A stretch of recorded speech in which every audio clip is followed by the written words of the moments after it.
Are you ready?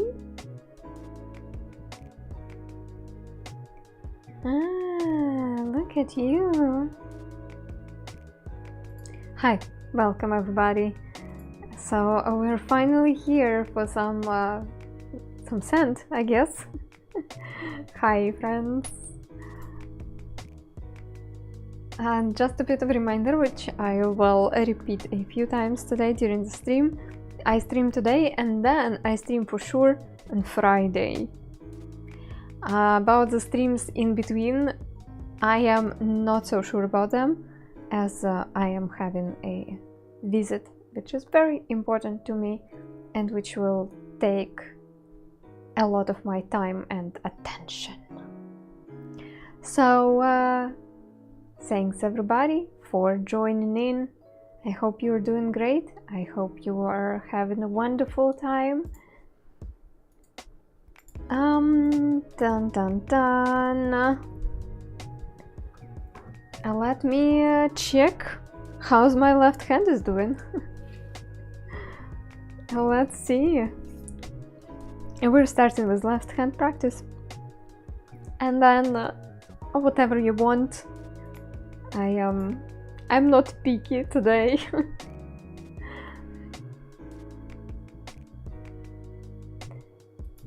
I am not picky.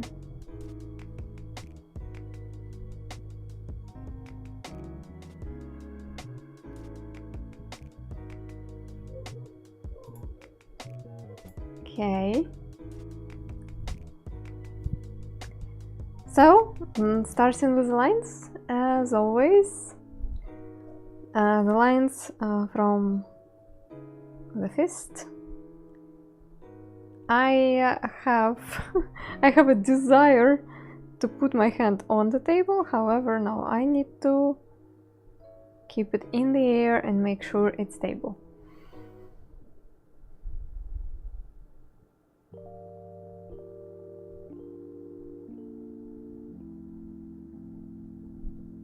And make sure I maintain the same scent flow and the same distance between my hand and the glass table, the glass surface of the table. That's what I wanted to say. Oh my goodness. It's so hard today.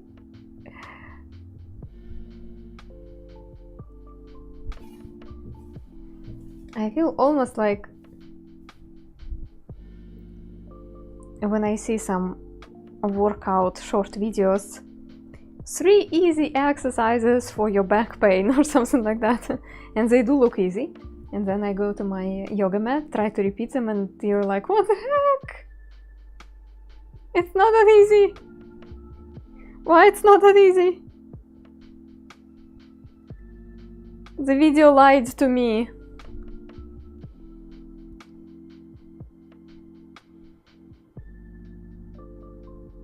Okay, a bit better. I mean, still kind of warm.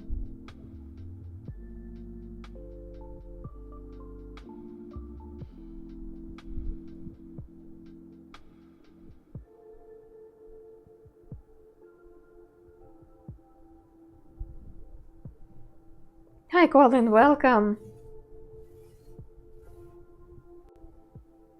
Oh no, you ran out of data. No. I'm so sorry. Maybe somewhere in the settings of the stream you can set it up so it would be a lower quality. I know that you can do it on Twitch, I'm not sure about YouTube. Babcat, hi.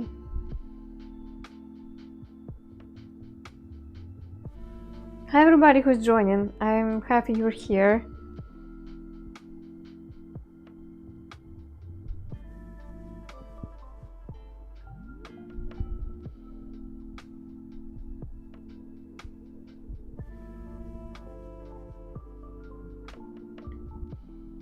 That's another exercise which I need to do.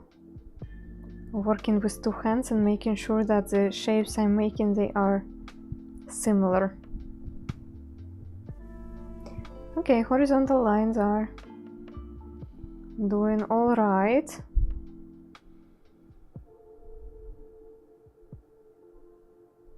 No, almost.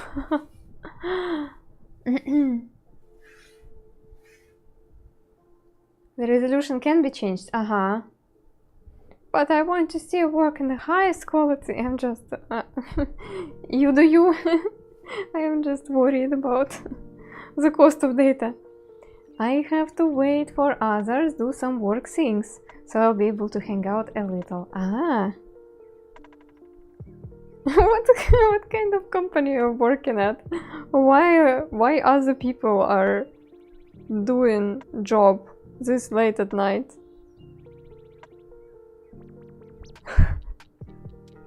What are you hiding from us, Bobcat?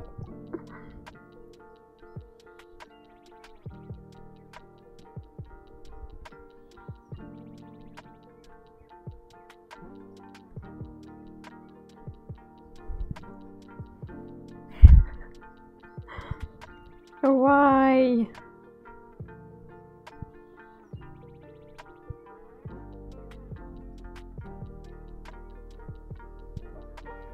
When we make production changes, it has to be late at night. That makes sense. So you wouldn't disrupt the work of other departments. So you're like road construction people, kind of. You cannot work during the rush hours. You got new plan, Colin. Fantastic. Good for you. I hope it helps. I hope it will help keeping you sandy.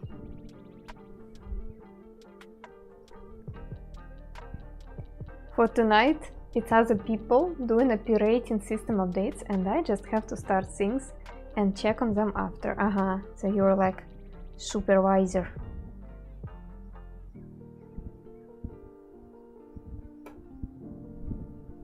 Oh, so ugly.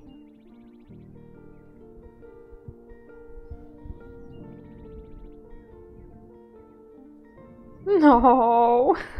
Look at this line! How nice and smooth, and look at this worm.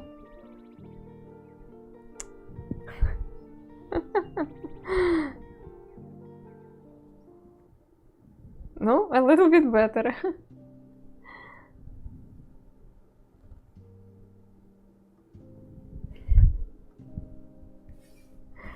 Okay. What about circles?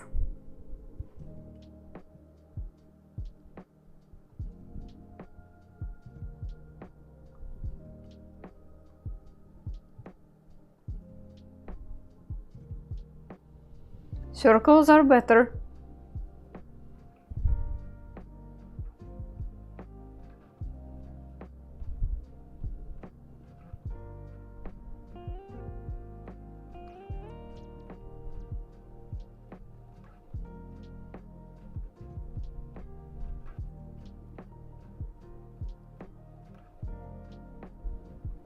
In general, I feel more and more relaxed with my left side.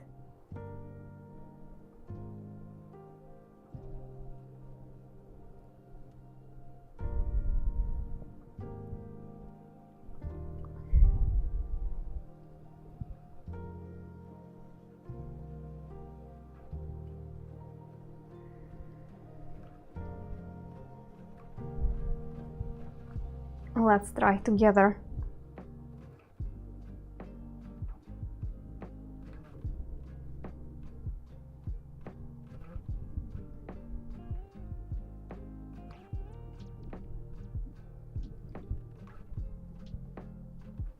Let's try different direction.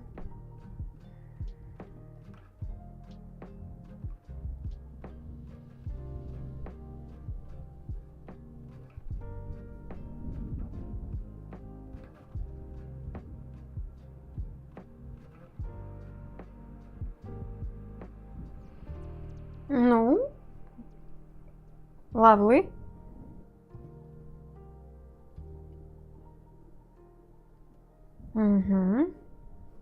Pretty good, if you will ask me.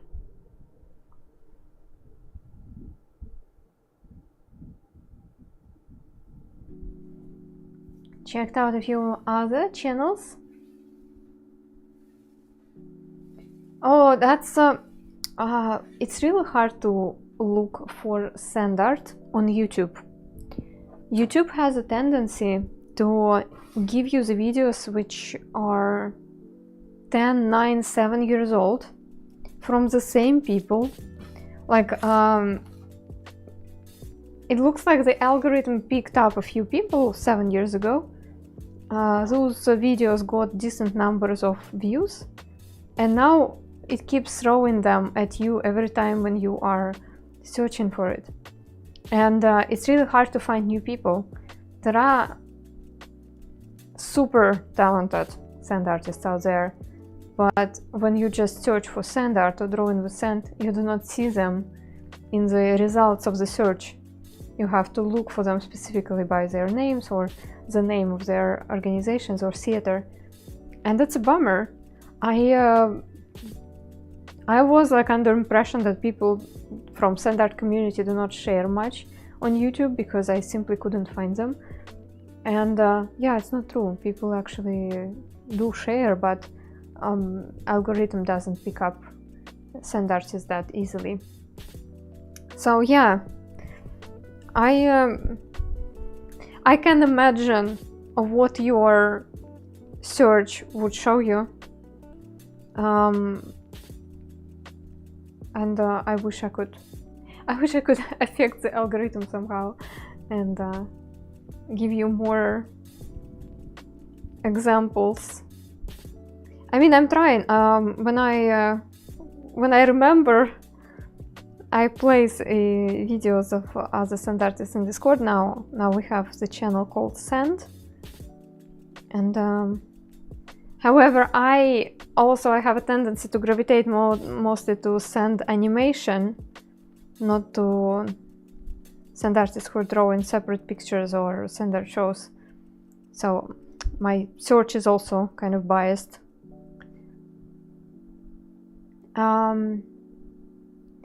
Do I have old videos on Twitch to rewatch?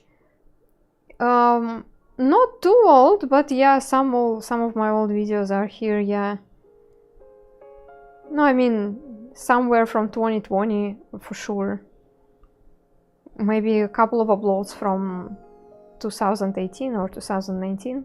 Not much, but yeah, you can click to the videos section and go to maybe highlights and scroll down and see what I got.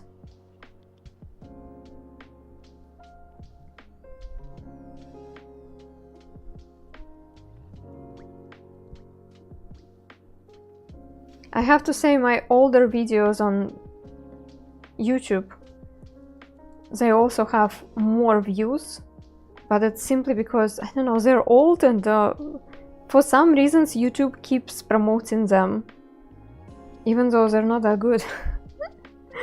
They fall in a certain time frame. I do not understand how it works. I found the Asian granny farmer who has her cat on her back while she works, and it's so cute. On YouTube. I was scanning through yesterday's stream to see what you were drawing. Were they what? Deaf? Thank you so much, Mariador, for doing so. Yeah, you're keeping our list of the things I drew. I was doing just like fast sketches. Ah, the flowers.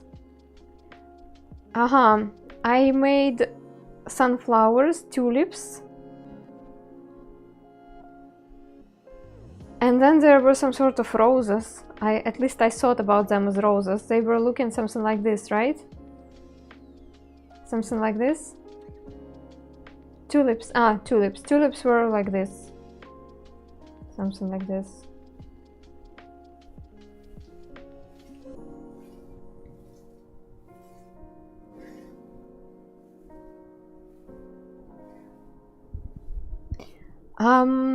So let's try. Those were, yeah, a fun idea for a stream. Yeah, I was not in a good condition for working on the sand story, So I thought I might work on some fast-paced pictures instead. Who knows, maybe I will even use them at some point in my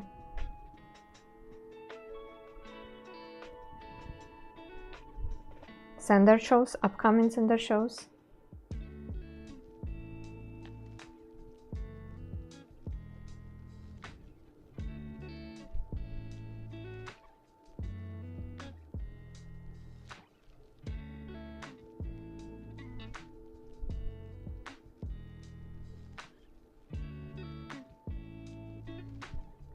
I'm getting better, friends.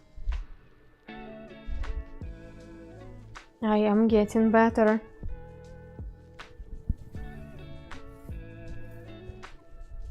It's amazing.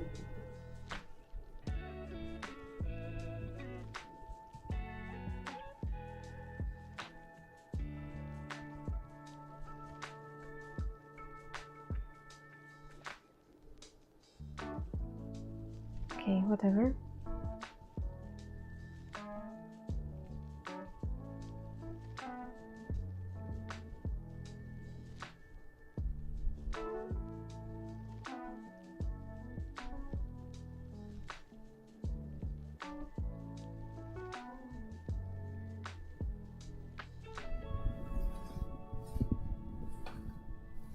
So much better than the first numbers. Yes, I think I need to... I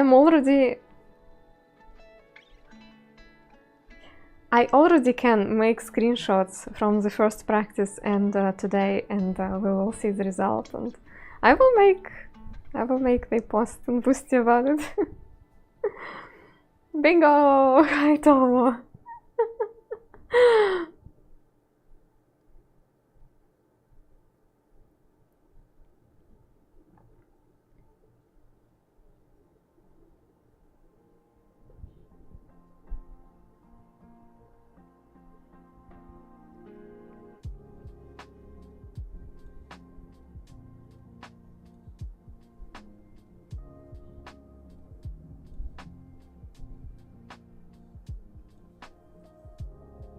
My brain is not scared anymore.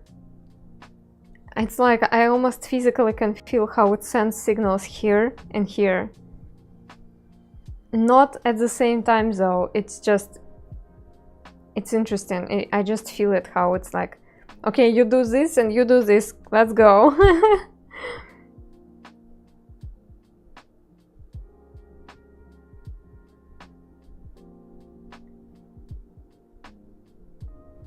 Lurking whilst waiting for dinner.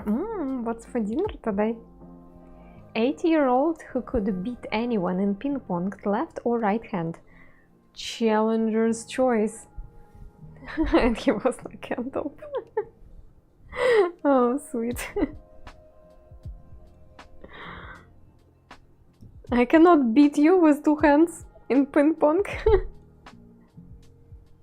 But look, I can draw numbers.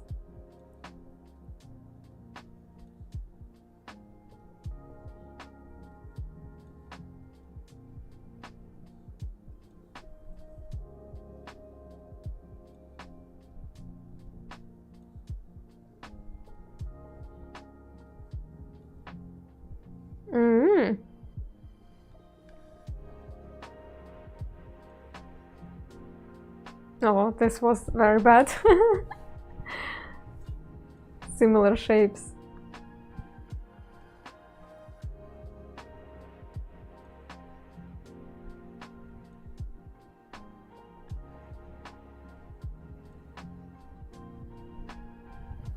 The goal just to get good with writing? No, the goal is to develop the equal control for the left hand and for the right hand. Numbers, it's just an exercise, just a first step. The ultimate goal would be to be able to draw separate pictures with separate hands. I don't know if I will get there, but just something to be inspired, I guess. The idea is that in my sand art shows where I am drawing my pictures just like it's choreography, I draw elements with right hand and with left hand in different positions, and I always feel that my left hand is slacking. And every time there is an element which I need to draw with left hand, I feel like I am not so sure for the outcome, and it's quite frustrating. So for this year, as I am developing my skill of drawing sand stories a little bit more, I want to make sure that I'm working on the physical aspect of sand drawing, meaning that I'm doing regular stretches for my hands to make sure that they have enough of agility. And also I am working on the high level of control. So it's just an exercise. Although it can be beneficial in many other areas, I guess. And they do say that when you are developing your non-dominant hand, it's good for your brain. You are developing new neuron paths, and it just makes you healthier.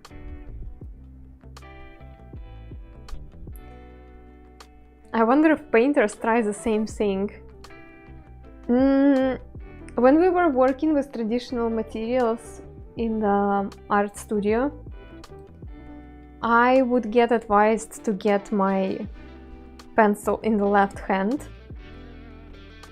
when I want to draw something squiggly so it would look natural. For instance, if I'm drawing a beetroot is like sitting on the desk, and when I try to draw the beetroot's roots with my right hand, there is a tendency for the right hand to draw the lines which are very like universal, very robotic looking kind of.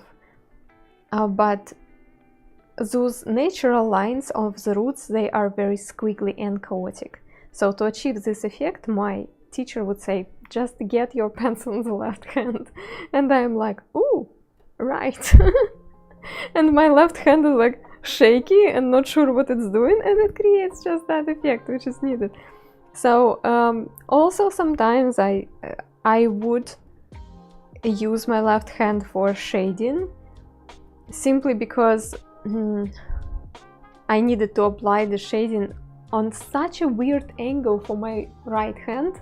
So I would give up and like, it's a job for the left hand. And even though it was a bit awkward, but it still would work. So I don't know how much other painters are using their non-dominant hands, but I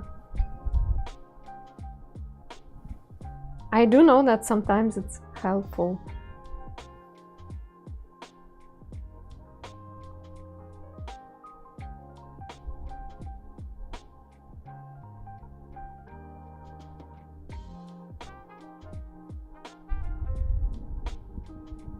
It's time to switch the hands for this exercise.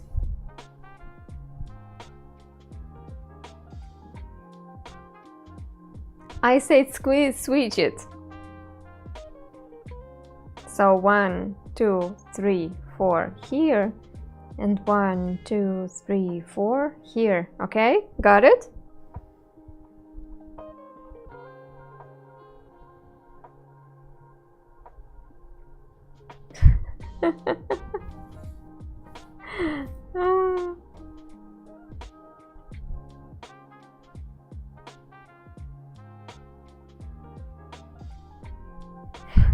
Oh well.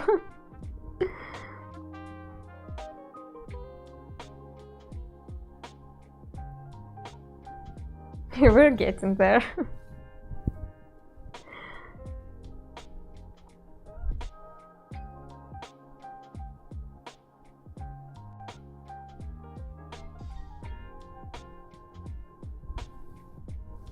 Shape without bunching up the sand around the edges.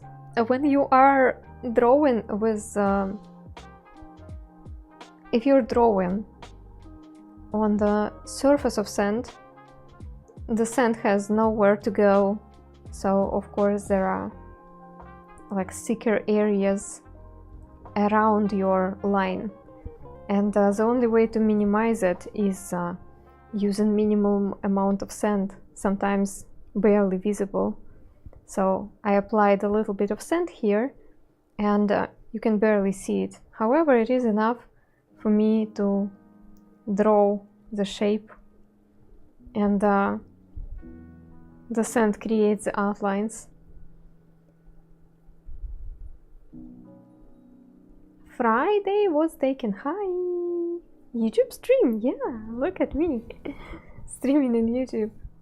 Just curious. I don't think so. I mean, if you... When I want to minimize this outline, I would use some softer materials. I would use the...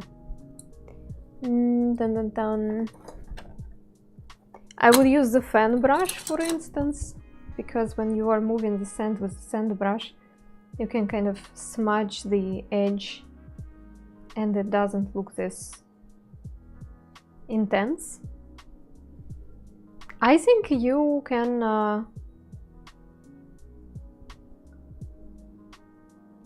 see how I'm doing it when I'm drawing portraits. Sometimes for portraits, when I'm drawing the lines like this, it's like too intense, and to spread it around a little bit, I sometimes tap it with the brush, or sometimes I even gently tap it with my finger. It also works. But yeah, it's like post-production kind of.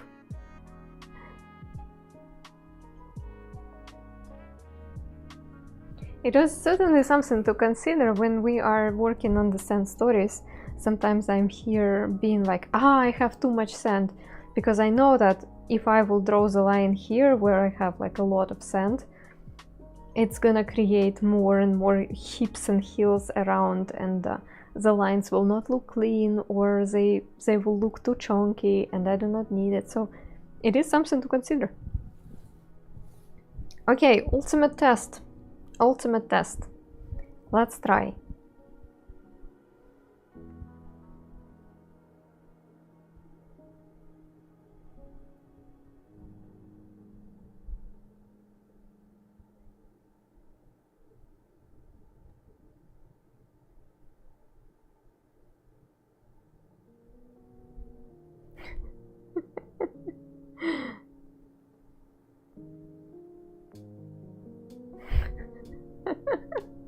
Hi! I drew pictures.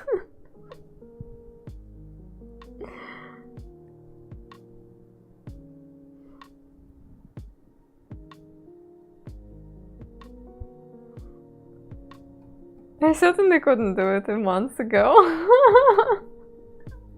I mean, it's not a masterpiece, but I'm proud of myself.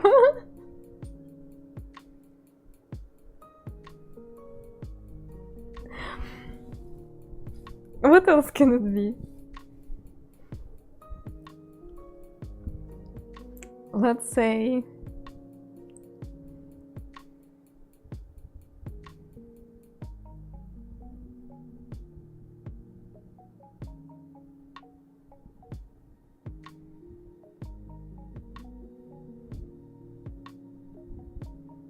I don't know why it's going down.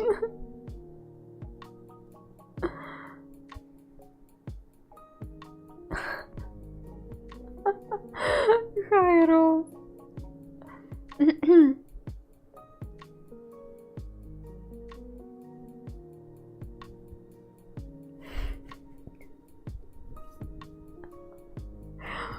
Friends, I understand that it looks silly, but it is actually a result.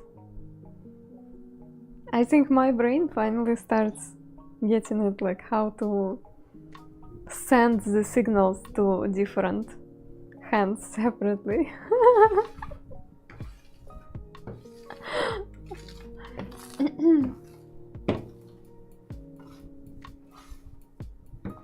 Muscle memory. Oh, okay.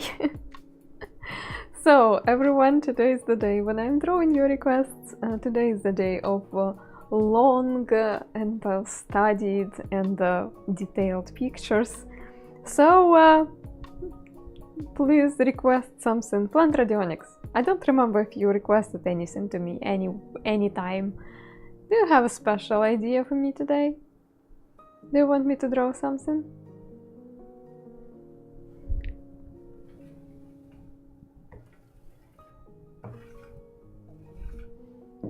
You want mystery portrait? Okay, maybe later. Let's see what Plant Radionics wants, as I already suggested. And I will have time to think about mystery portraits. I do not really have idea. Good idea for mystery portrait.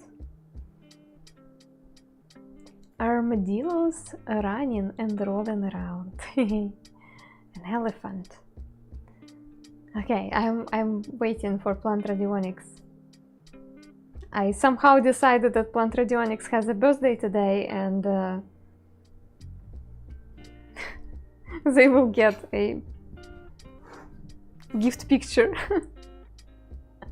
I'm very basic. How about cat surfing?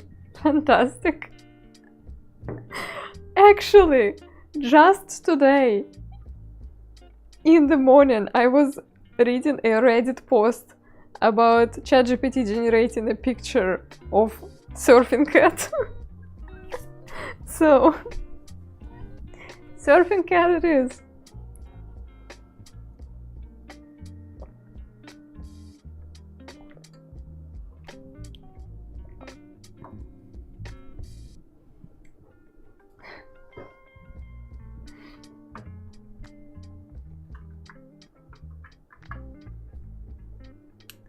Okay.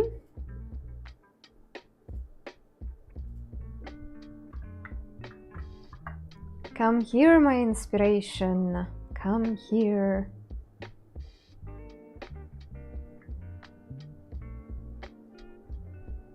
Oh, so many beautiful. Wait a second. I actually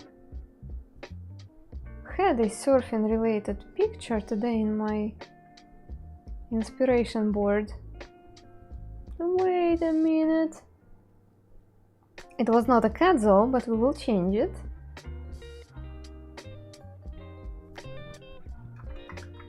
So, give me a moment. I am gathering up some inspiration for cat surfing picture. ChatGPT predicts what we will wish before we know it.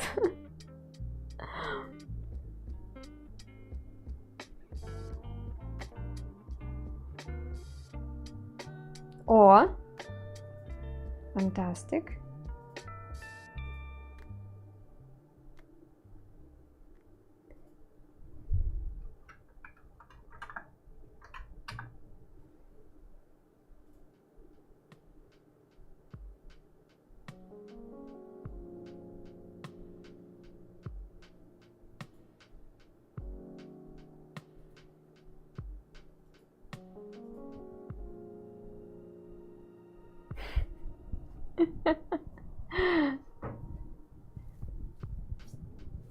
Surfing cat it is. Let's go.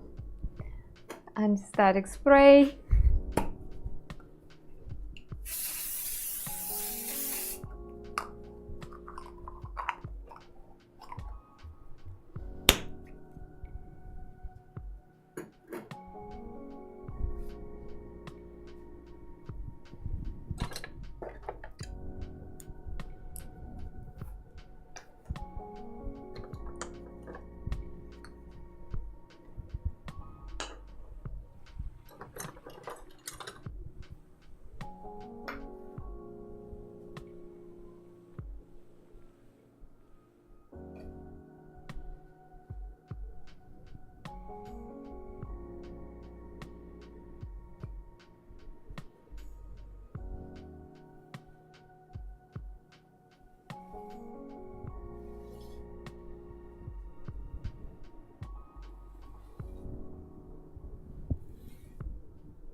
I don't know if you guys have seen it in our Discord.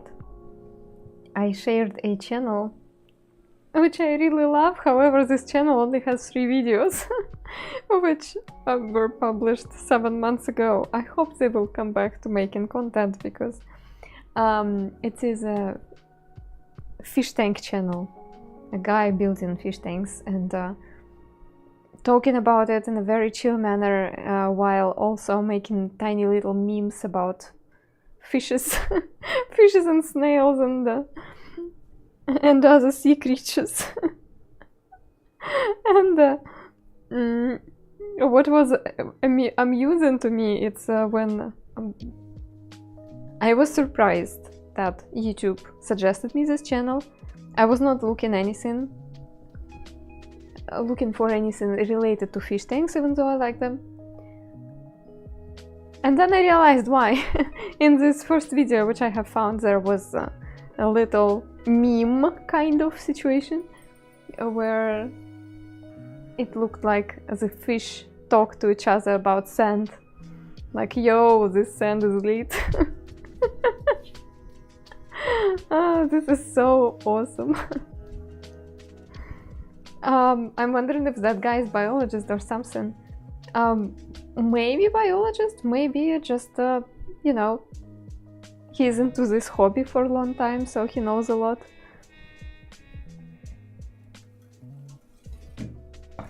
But I really, really liked how she's narrating and how he's filming and how he's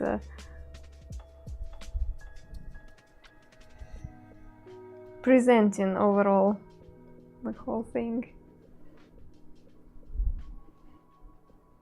It's neat to put that mud on the bottom to let bacteria grow in there. Yeah, you see, if you do not do it, if you just put like rocks and sand, you will have to fertilize your fish tank. You will have to add up chemicals, special chemicals regularly for keeping this balance going. And some people do that. I never really liked this idea because it feels like way too much maintenance. You also need to like test your water once in a while to see what the elements it has. I don't know, I just don't like this part. And this system, when you put soil and then you put the sand on the top, and also you let the things which are dying out from the water plants to go in the water and to be recycled by the system itself. This way of making fish tanks, it has only one disadvantage. The ugly stage of your fish tank, when you're just starting it out, it is very long. Like, it's you need to wait for about a month until all the bacteria and all the microorganisms will balance out.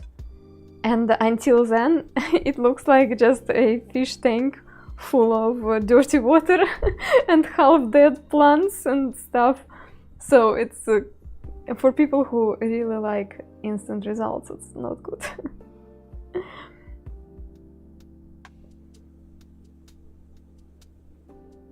But yeah, once you pass this stage, the water clears up, the balance is there, and you can add more organisms into your system. And if everything is in balance, your fish tank doesn't really need much maintenance, and it's really cool.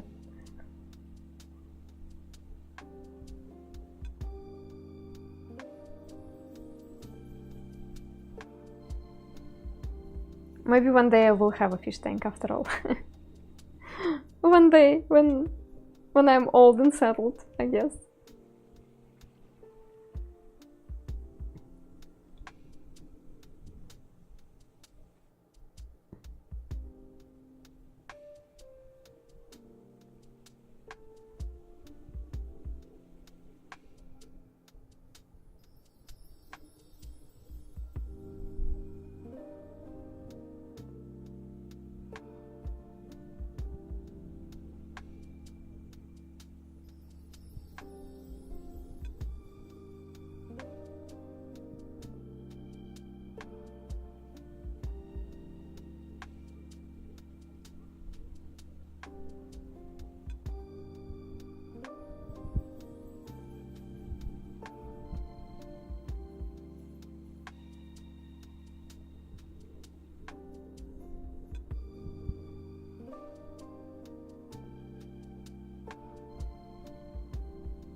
Purple strawberries, not what? Okay.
Oh, too long?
Peace, love, and sand. Yes, this is our motto.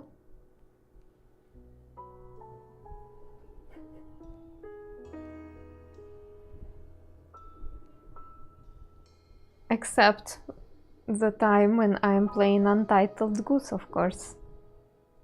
In that case, you know. In that case, I am driven by the motto, peace was never an option.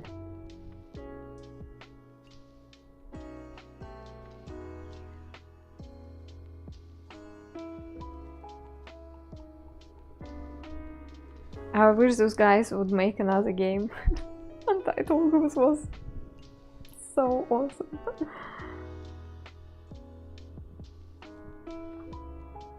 Hi Shadow, welcome.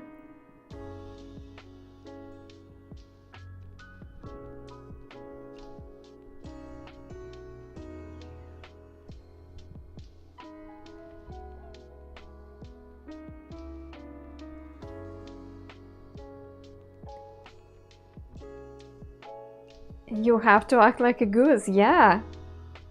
And oh my god, I enjoyed it. I enjoyed with all my heart being a goose. Yes, surfer cat, exactly. Yes, Shadow.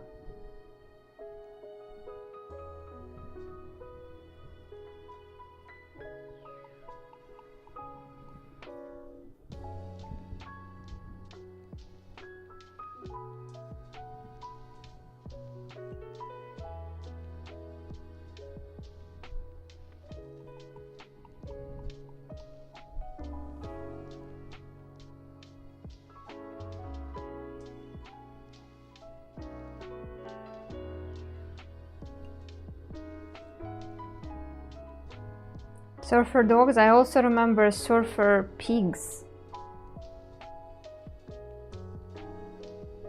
It was a thing long time ago. I feel like this ear is still kind of misplaced. What's going on?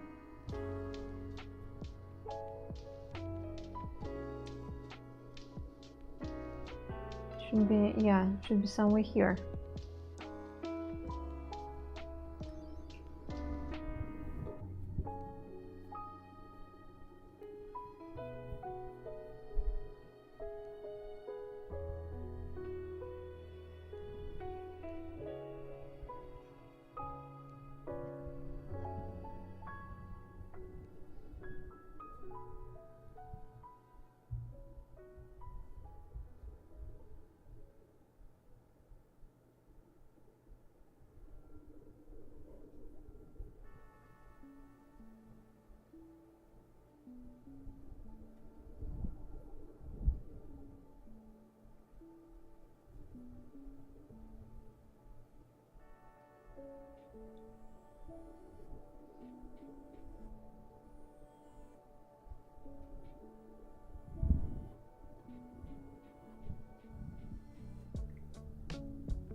To add a little bit something controversial to our discussion in the chat, I think I will draw this cat as it's actually enjoying the ride. So I made the face kind of smiley.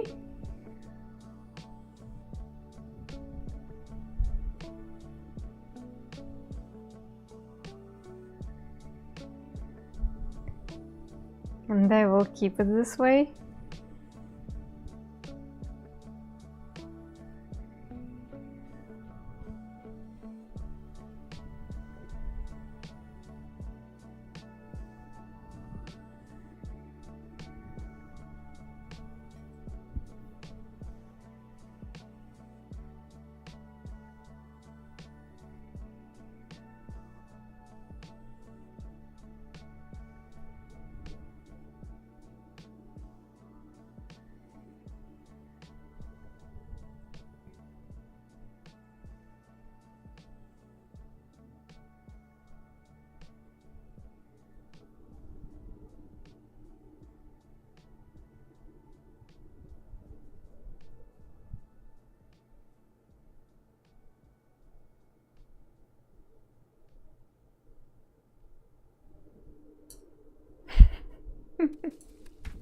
Yeah, the cat is having a good time.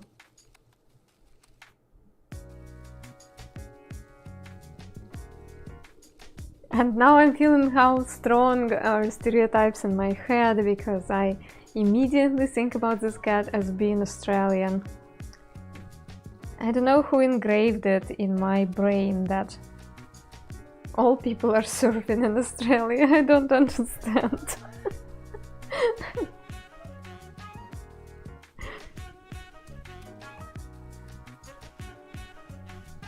What kind of medias did I consume? And they were telling me that in Australia everybody's surfing.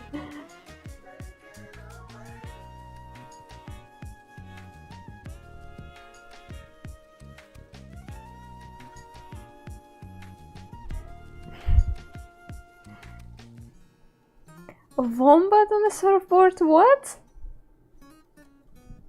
Tell me more! We can have a day of surfing on my channel today. Everybody's surfing.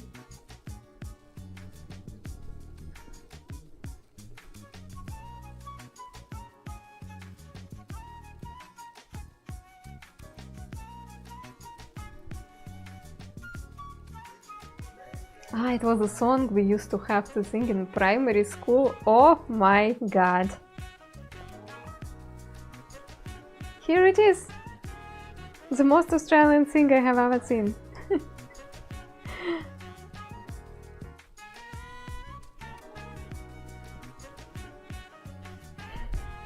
Yeah, if you will find this song and you can drop it in Discord so we all could enjoy.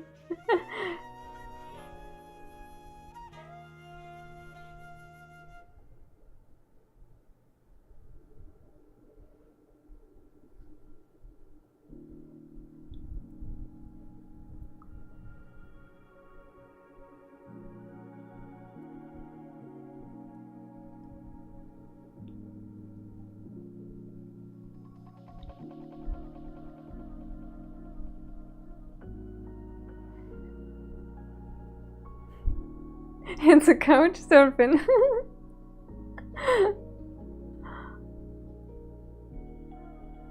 Yeah, Mriador, that sounds amazing. Although, I'm sure if I would be an Australian kid, I would hate it.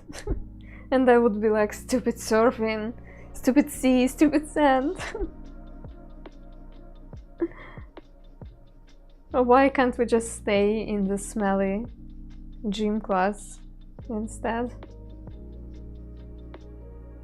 I was sitting at the beach one sunny day when I saw a funny figure coming my way. He walked across the golden sand with a twin fin surfboard in his hand. Do you still remember that by heart?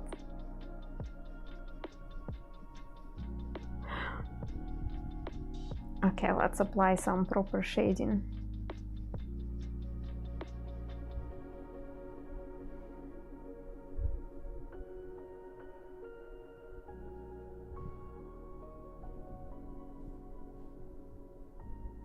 Only remember the first verse and chorus. Sweet. K-Viva, welcome.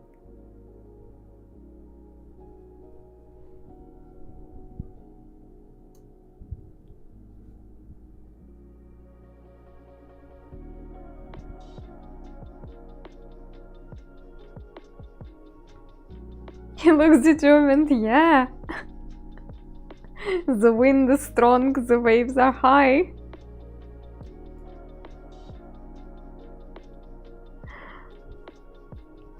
No bunny short, no, but this is a short with my favorite game, Journey. It's super comfortable, and I really like how when I'm standing in front of the lightbox, it looks like it's glowing, even though it's just a regular print, not glow-in-the-dark print.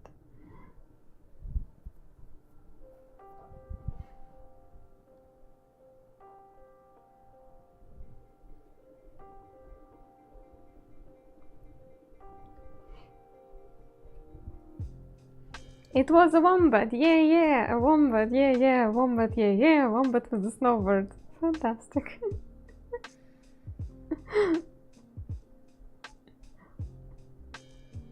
Do you know that I own a book saying, I am a wombat? And it is a really cute illustrated book about wombats.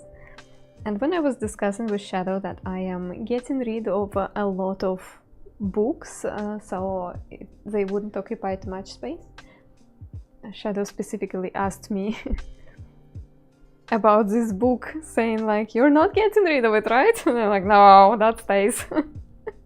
That stays with us.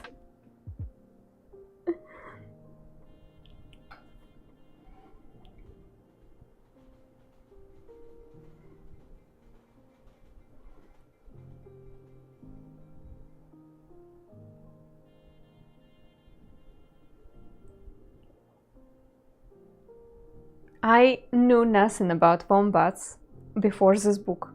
This book changed my life. So, it stays.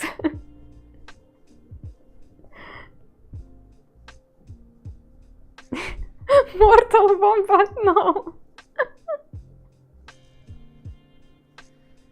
Also, that would be a fun game. Mortal Wombat, where You throw your squared poop into your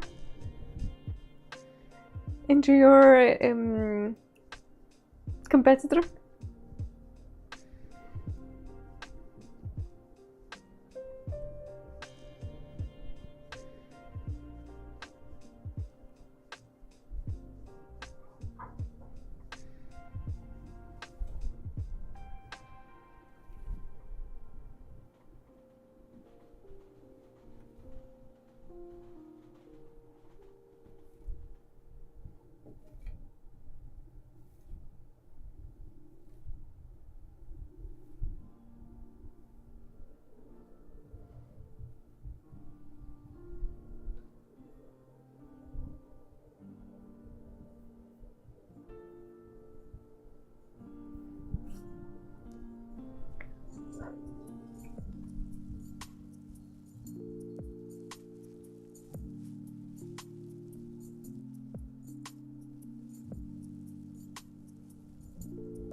Oh, they're not small, yeah. They're like...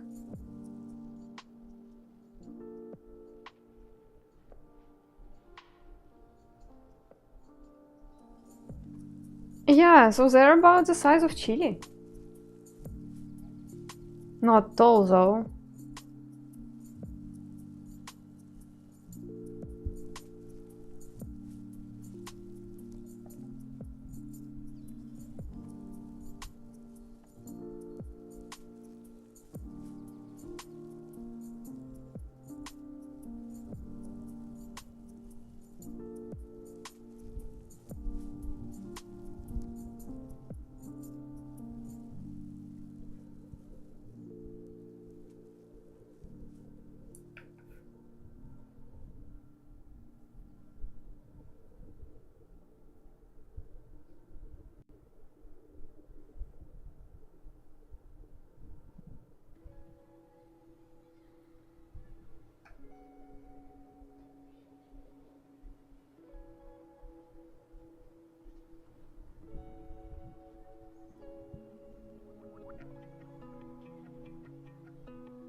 Rob, hi!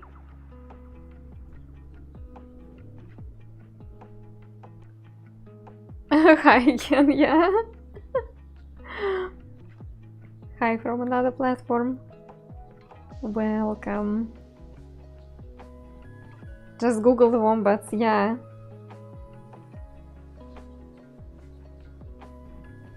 I follow an Instagram channel of a rescue center for wombats.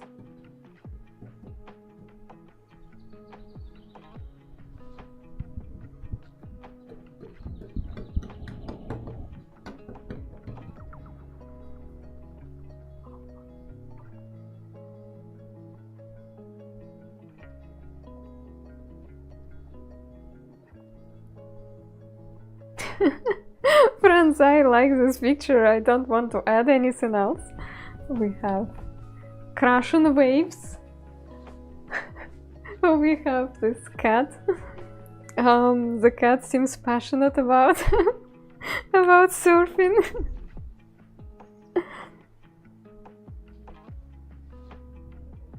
No matter what other people say, cats do love things sometimes. It's just so sweet.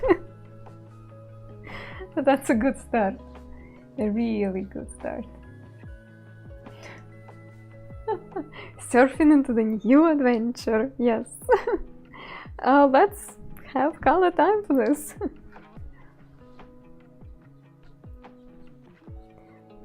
So, color time, meaning the picture will be on the full screen. Thank you, thank you, thank you. The picture will be on the full screen, and you will be able to make your screenshots.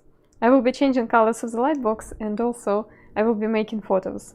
The screen will go black from time to time. It will look like my stream is broken. It's not.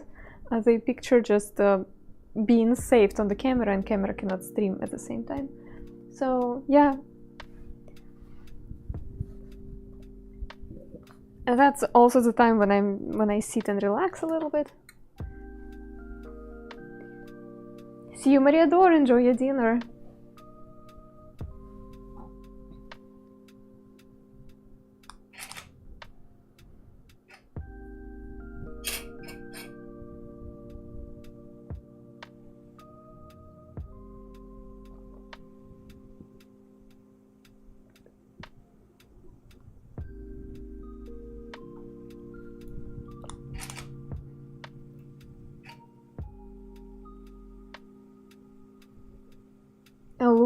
Looks realistic.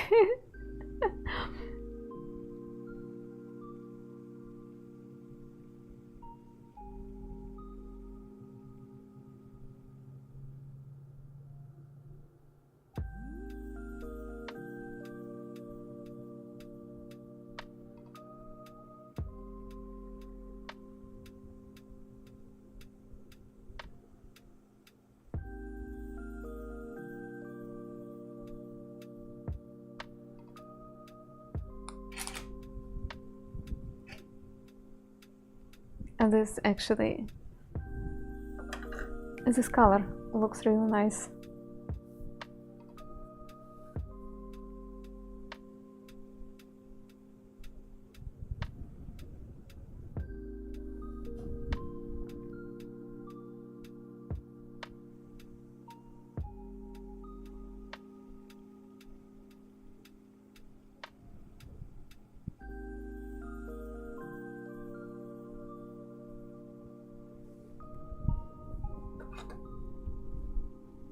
Let's try pink. Have you ever drawn cats before? Never. That's my first time.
Riding a shark to a glory. Oh, that's a totally different story.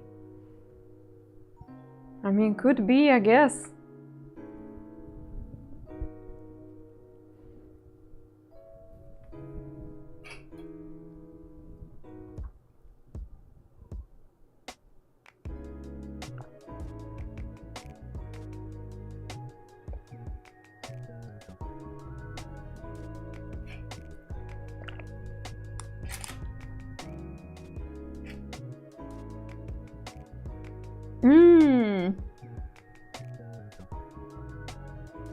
This color.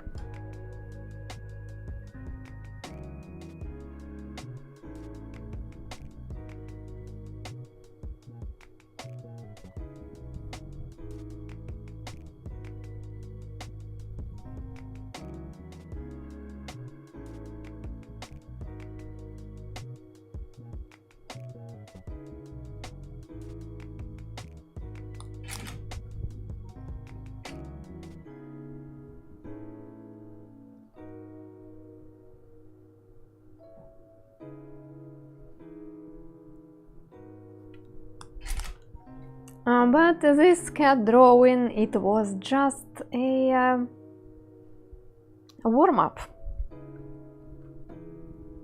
As community demands a mystery portrait.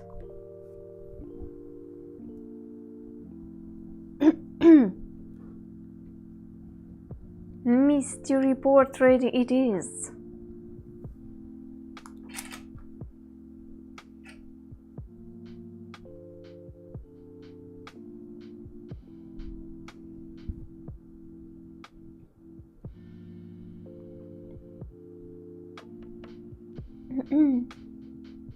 That would be great for Redbubble. Okay, I am making the note. Dun dun dun. Redbubble. Cat surfing. Yeah, I also have one more picture in the queue for Redbubble. The lion we did the other day, the lion and the birds. So here is the top light now, and if you've been watching the stream for the first time today, this view explains you kind of how everything works. So we have glass and the light source underneath, and I apply sand on the glass, trying to control the thickness of the layers I have to make sure that I have a lot of sand where I need darker tone, and I have little to no sand where I need slight shading. Who is it going to be off? That's the mystery. That's exactly the point.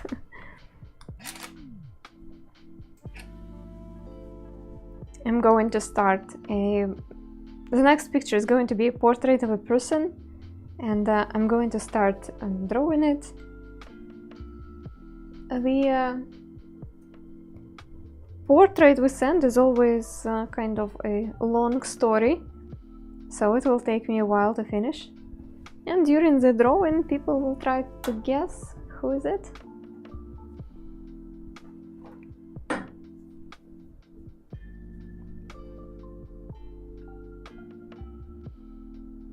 I am still trying to figure out the way how to make it more fun, because like some people kind of get competitive and they try throwing all the versions, just like there are just a few lines on the table, and they're like just throwing names in the chat, and sometimes they just blindly guess it kind of. So I don't know, maybe stay silent until I will say, okay, now you can like put your names in the chat if you have some ideas. Like maybe keep your ideas first to yourself. Emote only mod. I can do emote only mod for in the chat, yeah, in Twitch chat. But I cannot do it in YouTube, so people who are really competitive, they can jump into YouTube. I can just close all the chats and stop talking to you entirely. But yeah, I don't know how to make it fun for everyone. That's partly why I didn't do mystery portraits for so long, because I don't know, it's just not fun when people just throw in names right at the beginning. Anyway, I need to find my reference for the next picture.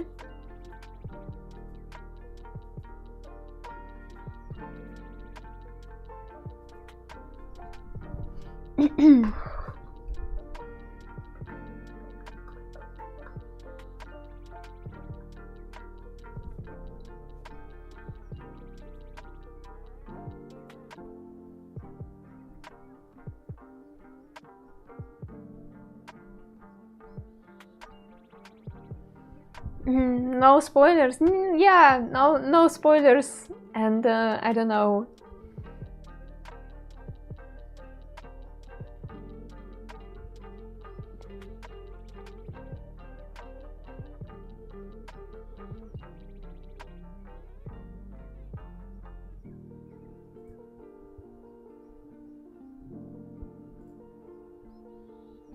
Okay.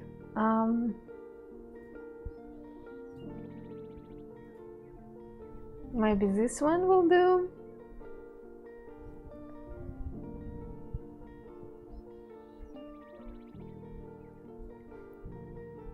No worries, Jero.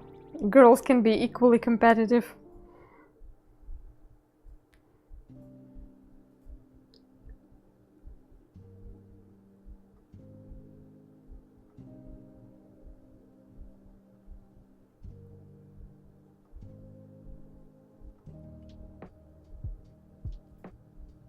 Okay.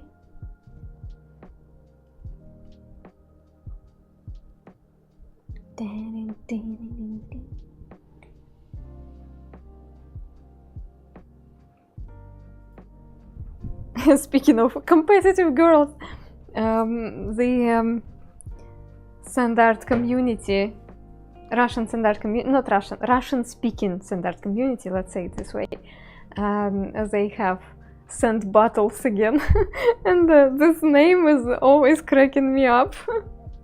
Send battles, meaning that every month they choose a theme or topic to draw, and the sand artists do their submissions with their picture, and then they choose who is the best.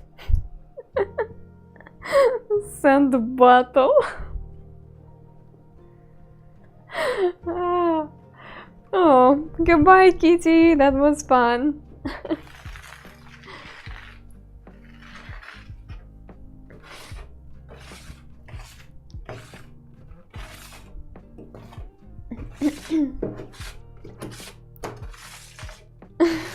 Yes, Babka, that's how I imagine it. Women are very competitive, absolutely, yeah.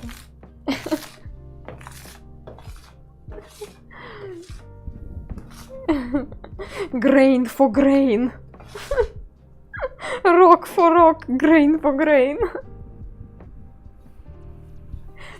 Actually, I had the assumption about dogs that girl dogs, they are more chill, they are more obedient, more human-oriented, like more tender in general. And the boys are the opposite, more independent and stuff. And so far, watching all the dogs in our dog run, girls are such a troublemakers. I tell you, they're like, I don't know. I'm just happy that we have a boy who is like, oh my god, what's going on? I know I'm not participating in it. So yeah, nature is interesting sometimes.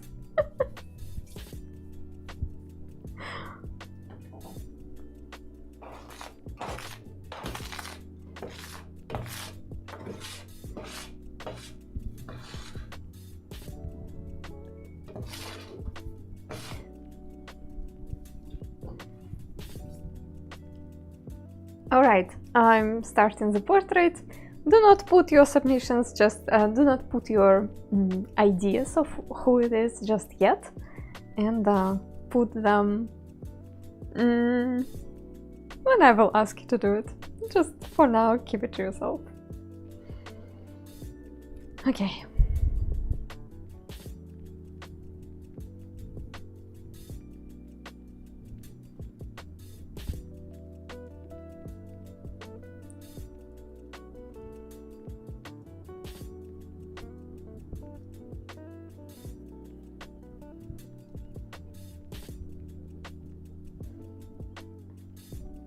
You can put your ideas like,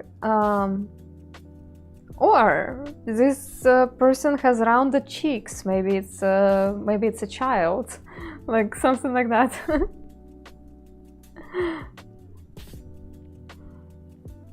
Or some other like ideas, but not the names. So maybe that some features suggest some stuff.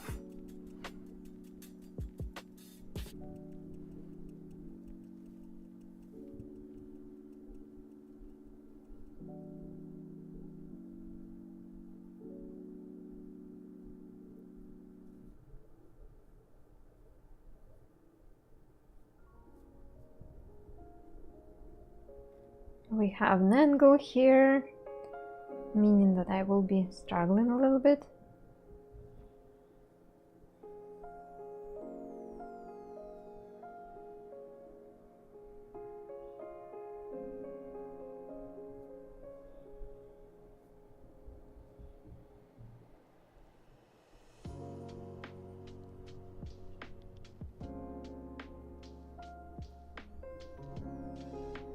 Hi Vamp, welcome.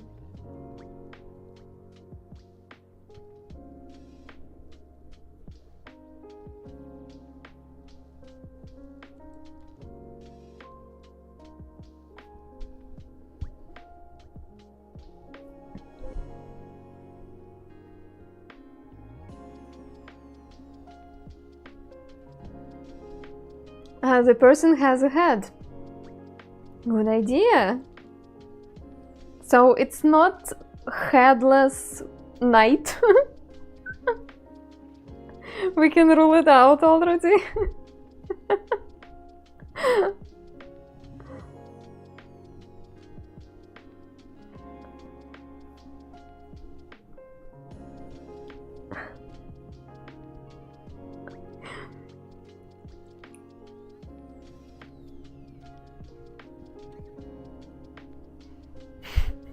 Not the headless horseman.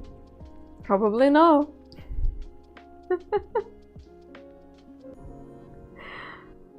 Okay. No.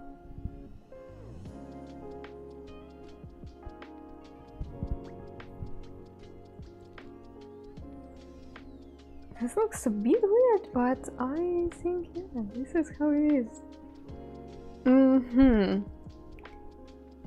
So let me check my first measurements.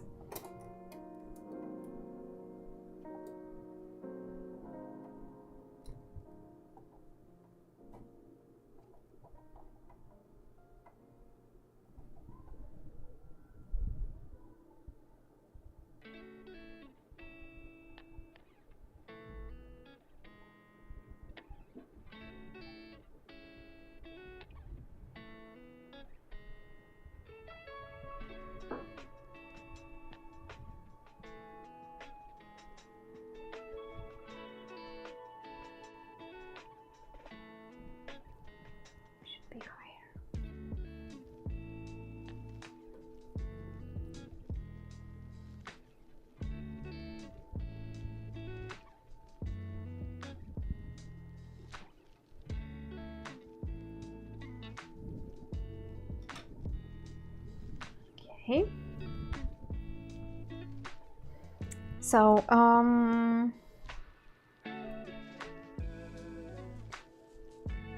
the angle. Sand! Yeah, hi! Serial artist John. Hi! Welcome!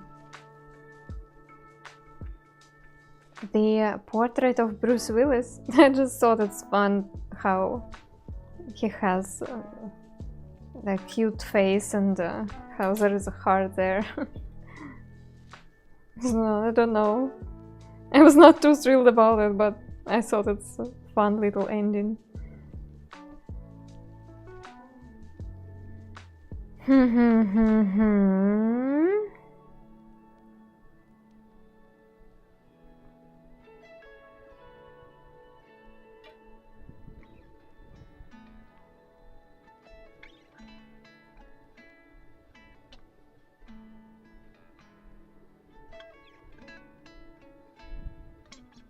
You have a lot of patience. Oh yes, I do.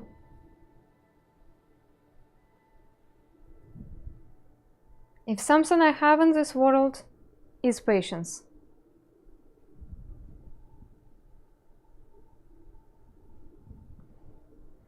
I do not have much, but that's something I have.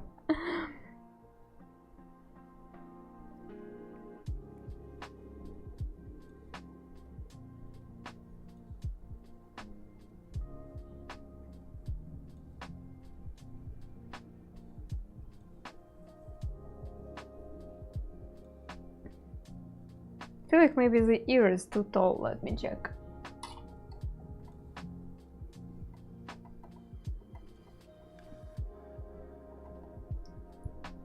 So let's say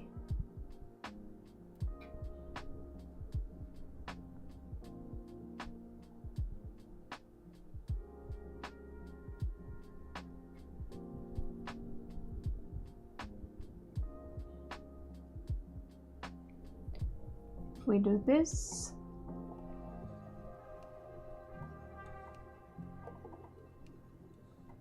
Almost like this.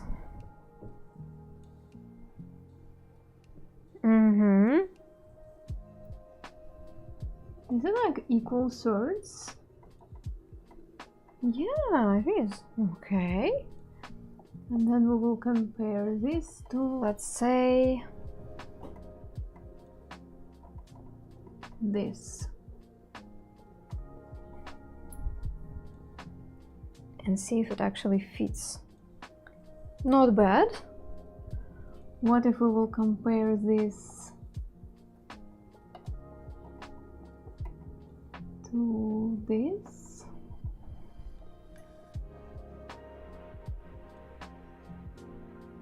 Aha!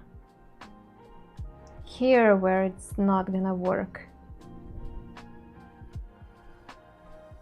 Yeah. So it's not about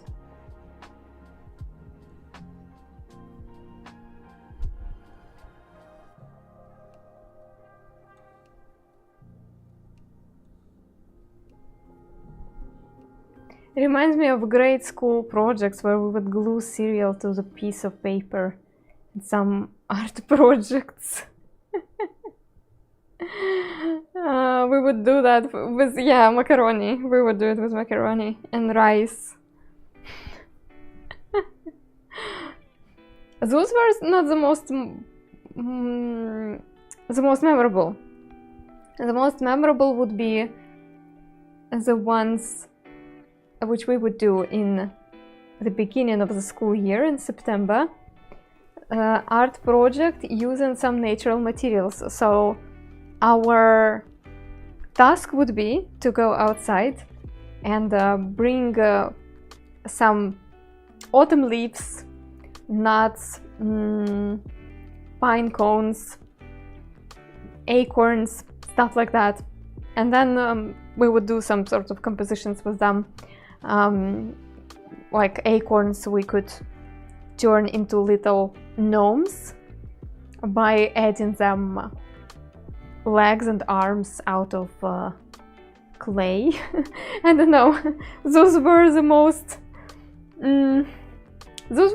memorable, especially because you know how kids are, they always forget stuff, and sometimes the next day is the day when the project should be done in the class, and it's already 10:30 p.m. and the kid comes to the parents saying like, oh no, I forgot, I need pine cones for the next project tomorrow. And it happened when I was little. It keeps happening in the families with kids to this day. And now people at least have group chats where moms can like type to each other, okay, my little idiot forgot about the project tomorrow, who has pine cones?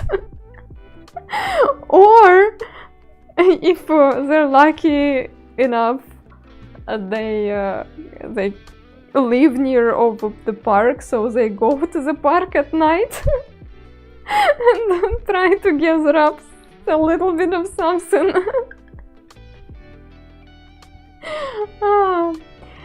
So yeah, that's tradition. Sometimes you guys ask me about Russian traditions. Here it is. It's tradition. Every single year, families with kids are going to the park at night to find some pine cones.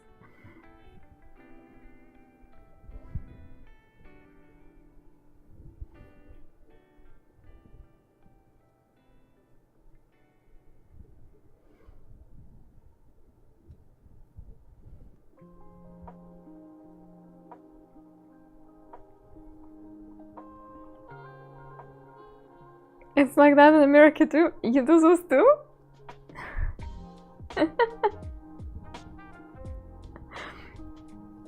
At least I guess in US most people have cars and they can drive somewhere.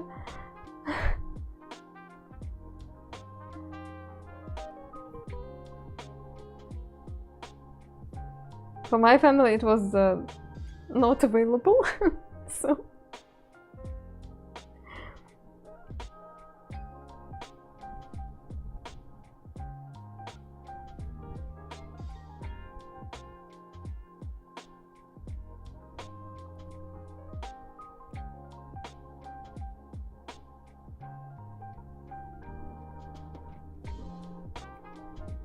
Not George Lucas, no. Malignant, hi! It does look like German to me, which I started learning just a few days ago. I cannot read it unfortunately, so if you could speak English that would be wonderful.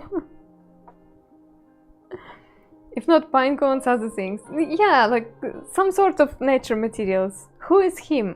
We do not guess yet, and I do not tell yet. It's a mystery.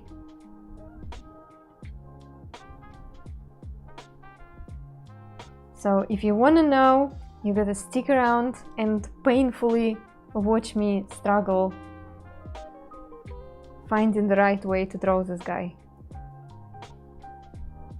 And then I will be like, so, who do you think it is? And you will try and guess. But not now. Not now.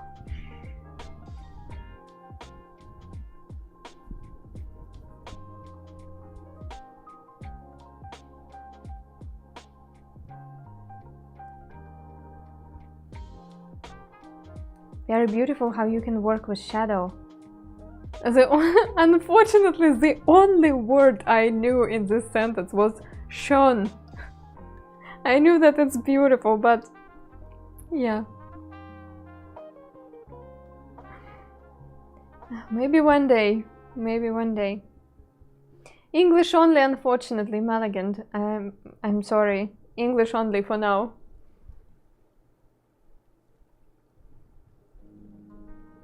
You should learn the German word for shadow. Yeah, that was the reason.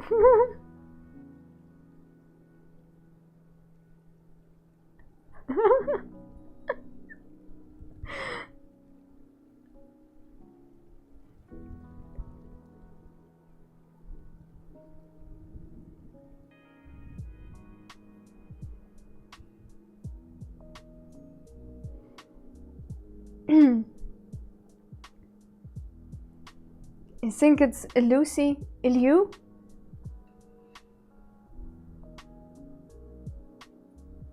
Are you sure? Are you sure it's not Shakira?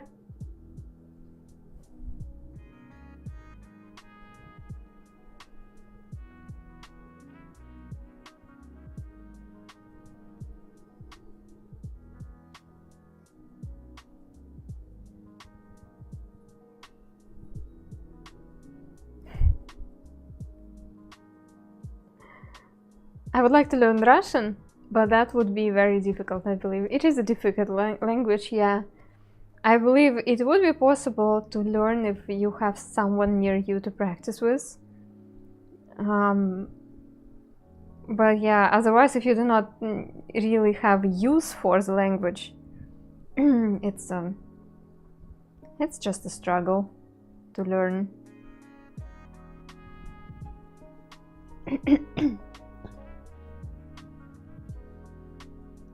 I can't tell if it's Shakira because the hips are out of frame. Oh, darn it. Yeah, that's tricky.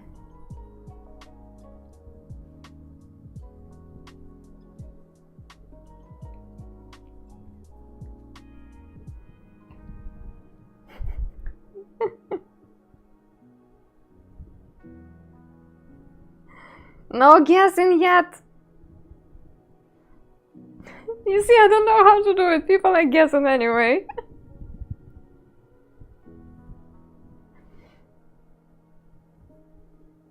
It's a mystery. I'm not telling you who I'm drawing.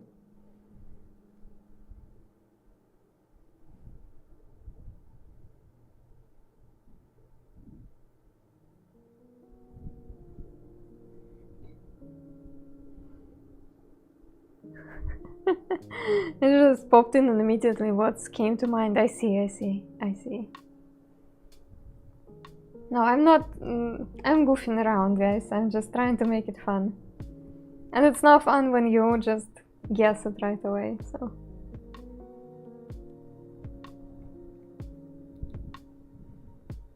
That's why I keep riddling you.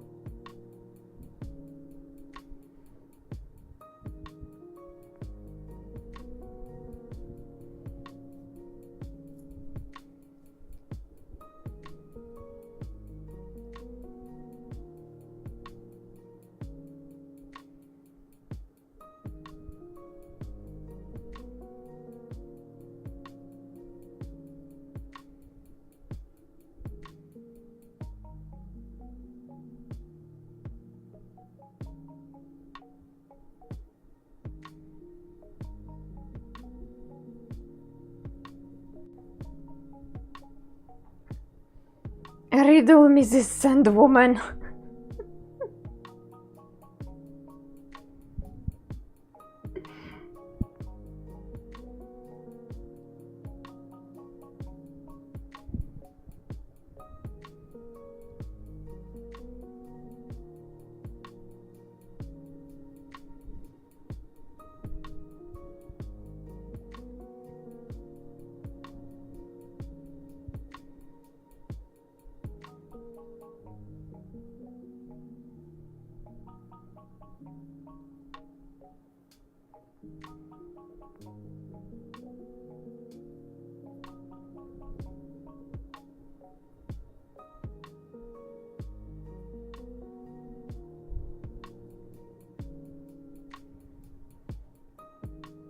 Superhero powers and drawings that tell you the future.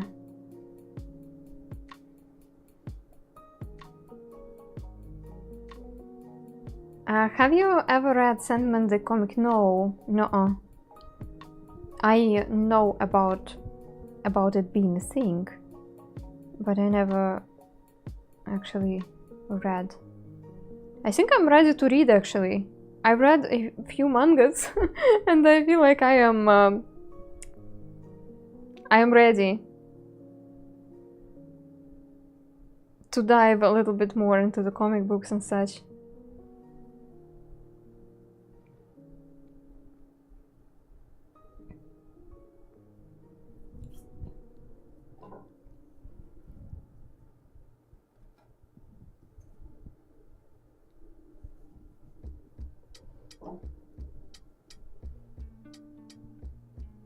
Keep it to yourself, keep it to yourself. I will tell you when you can yell in the chat with it. So far he doesn't look like himself, so you probably will be just blindly guessing.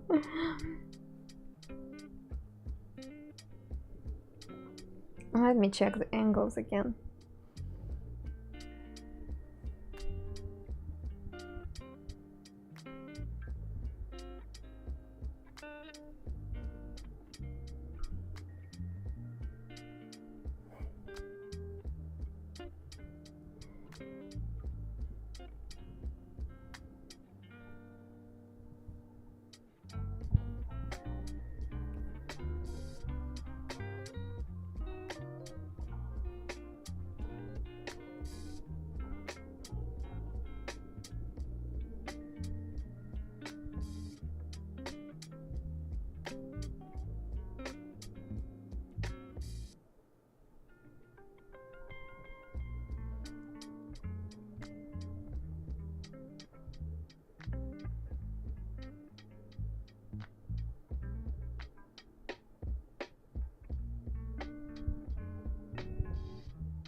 Good luck telling me.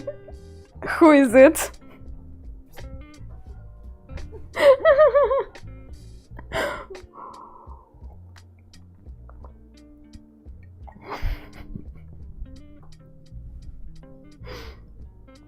So tell me, how's your day?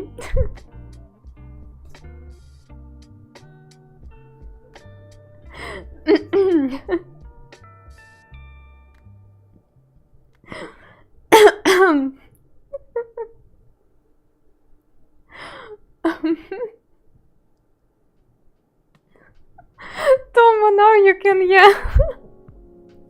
You can accept the messages for money.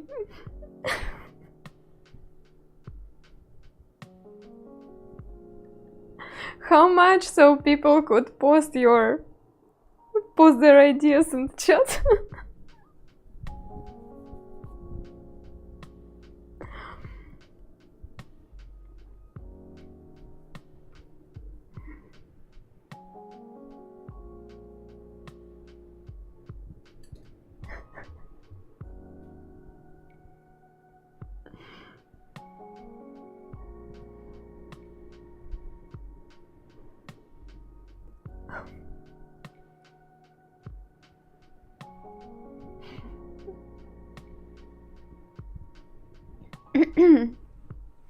Let me draw at least an indication of the lips, and then I will let you throw your ideas in the chat.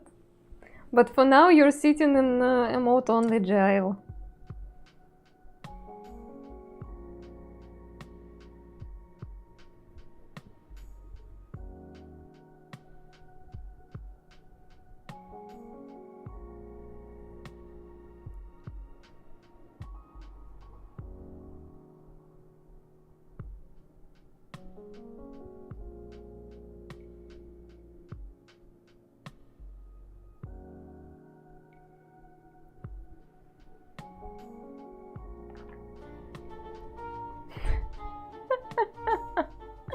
We shall not be silenced!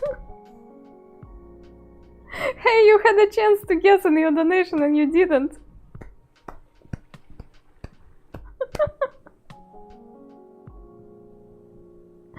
Thank you so much for the donor.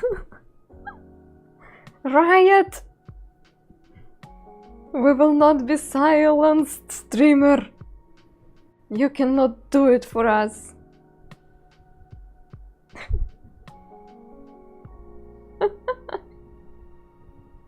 Oh, that was clever. They aren't happy. The person on the reference, maybe they're just not that into smiling into the camera. I don't know.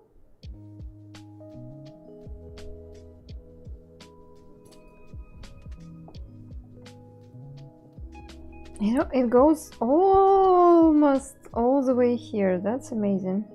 That's a very long smile.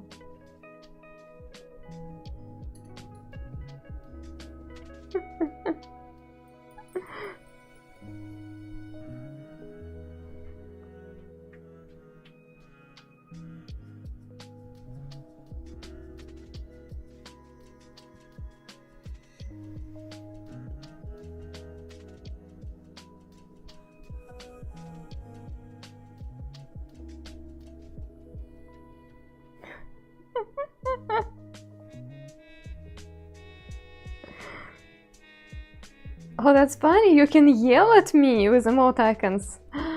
Look at you.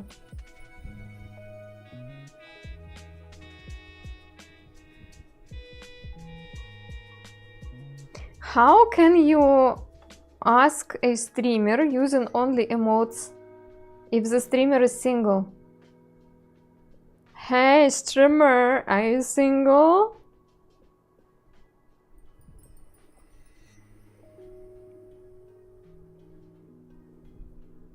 But with emote icons.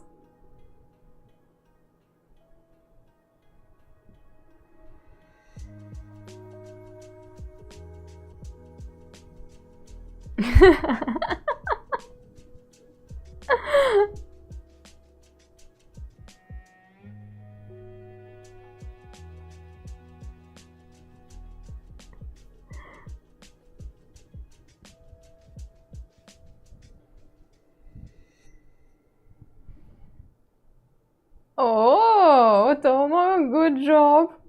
I like that sugar emote icon.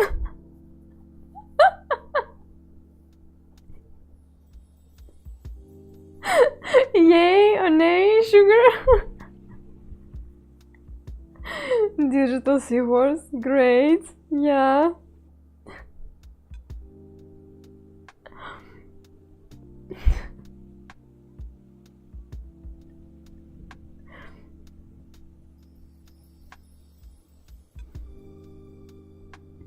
Okay, how do you ask a streamer how much money do they make? Should be easy.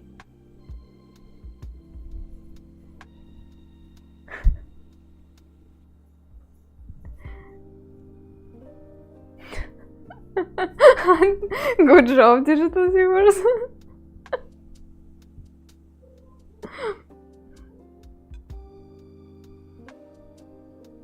Tomo, great. Bobcat, using default emote icons, yeah, why not? Jero, good submission. You know what they say, those streamers, they have a lot of money. For nothing. For sitting and playing video games all day.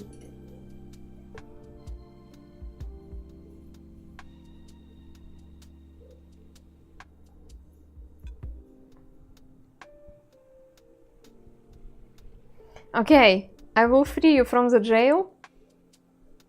And you throw me your ideas. Who is it? Let's go. Yes! How come? I thought it's not. Ah, wow. Shadows up and Mountain Dragon, they got it right away. Woohoo! Wow. Amazing. How come? I knew as soon as you drew the cheeks before the mouth. First of all, he is an icon and hero of mine, and the second of all, we talked about it last week. Yes, we talked about him last week, so I was, I don't know, he just came to my mind immediately when people asked me about Mystery Portrait. I didn't draw him before, so I know his voice, but not his face well enough. Here it is. Here is the face. Or at least my attempt to draw the face. And yeah, when we were talking about the tractor, yes.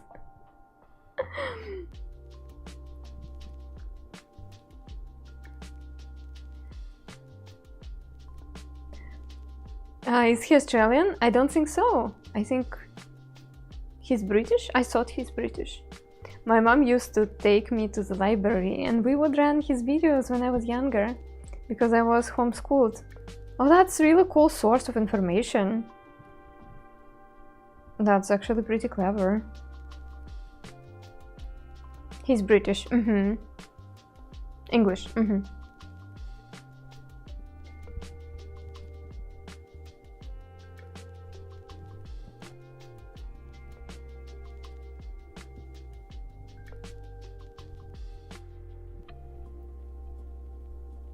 Boris Johnson, I think it's someone from like political field, and I do not draw politicians, so.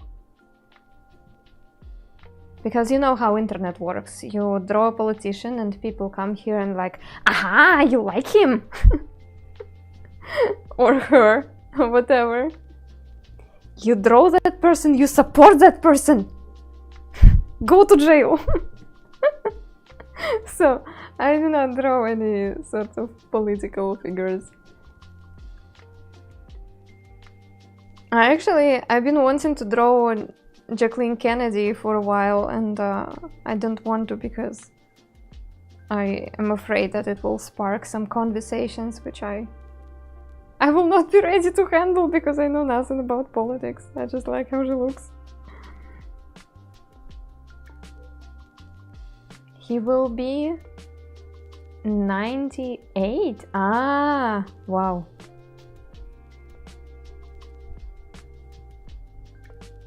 Someone has a problem with Jack and Kennedy.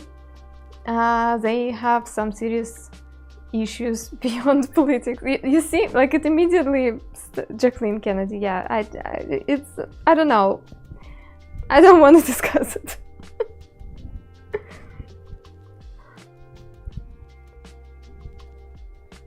David Attenborough, yeah.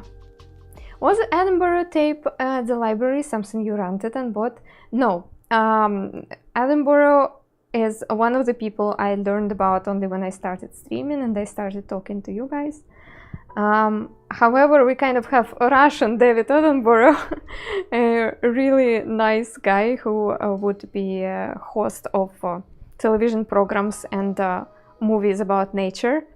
And he also has a great personality and like super nice person in general, it seems. And he's also super old by now.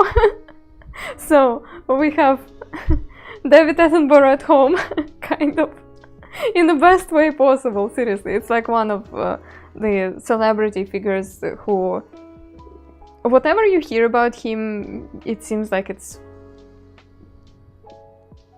every time it's something good. Passionate about nature, just very nice guy. Yeah, and his last name is is the name of the bird. So it was meant to be. He has a biology degree actually, so he was not like an actor by profession or anything like that. He's biologist, professional biologist, who got into television at the very early stage of the development of the television, and he keeps going, and he's like really cool guy.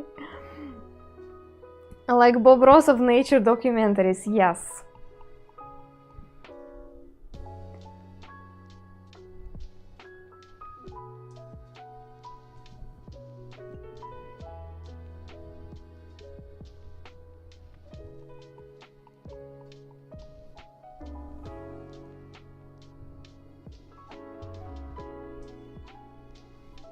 There are some things I don't like about him. I mean, he's a human being, right?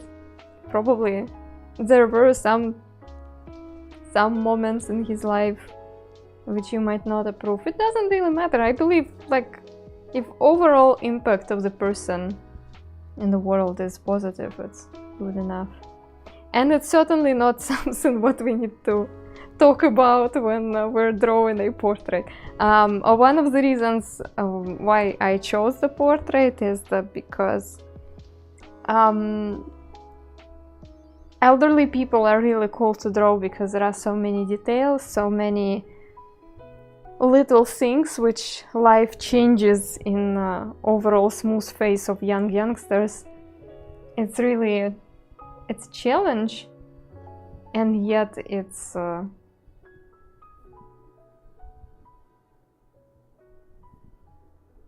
just fascinating. I don't know. Celebrity worship will always end in a heartbreak. Yeah.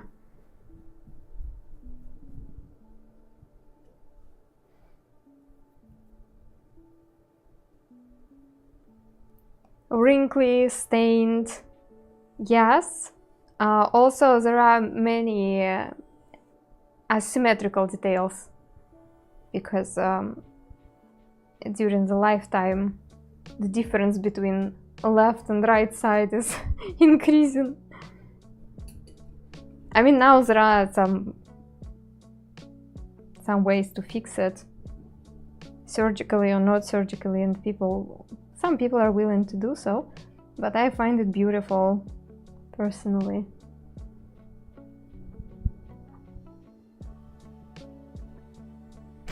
I wish you could restore old people the way you can restore old cars. No, I mean, you kind of can to an extent. Professionals can do wonders to your face. No, you still will not be just the same because even our skull and our skull bones are changing. So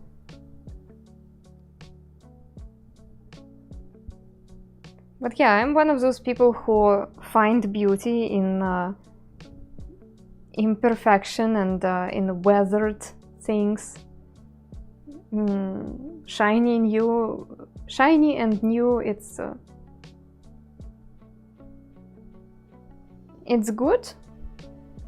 But when it comes to drawing something, it's much more interesting to draw and explore an object which has an object or a face which has story to it and some marks of time and use.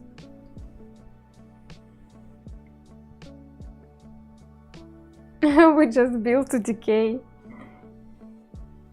Imagine we are now all sitting and decaying slowly. Happy decaying, everybody! Rob, goodbye. See you. You can upgrade the engine of old car. But people are so fragile. Ah, you mean not only like face and appearance, but in general, restoring our inner elements.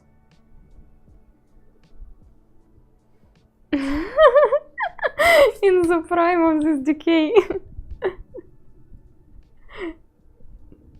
To all the people who are currently decaying.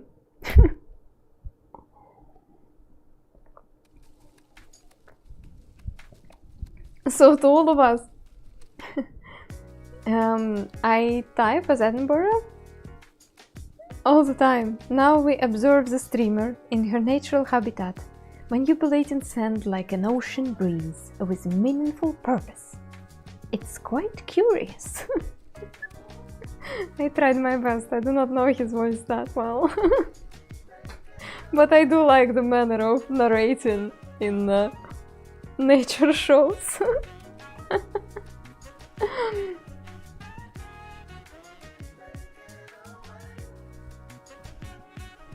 Well done, thanks.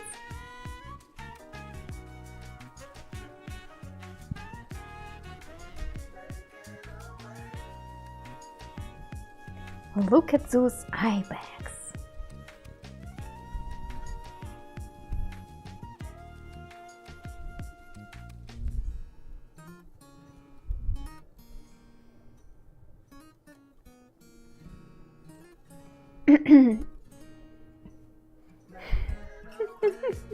Let's see if anyone's at home.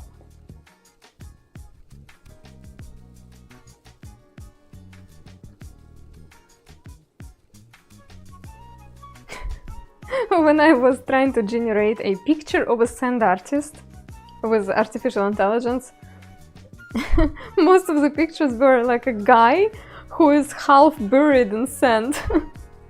It's like, for some reasons, most of the time artificial intelligence thinks about sand art as sculptures on sand. And when I want to see a sand artist, it shows me the guy whose like legs are in sand and just the top half is standing out from the sand. The guy always looks happy though, so it gives me hope.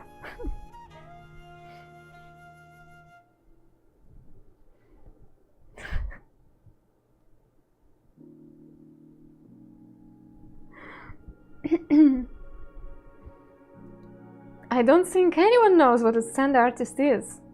We have them here because people used to clean floors with sand here, and we made sand rugs. Sand rugs?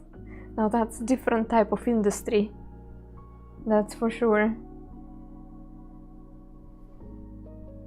But it is true that sand art is kind of a niche thing, so I do not expect people know much about it. But I would think that artificial intelligence at this point would know a little bit more about all this. So far it doesn't. It's fine.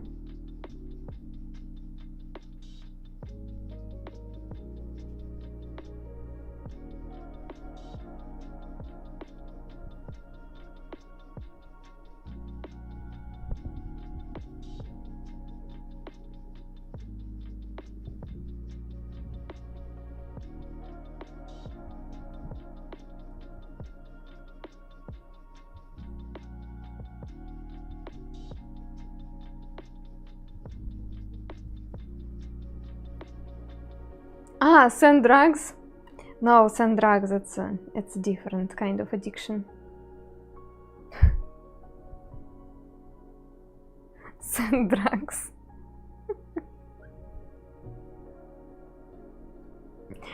Sand drugs, it's when...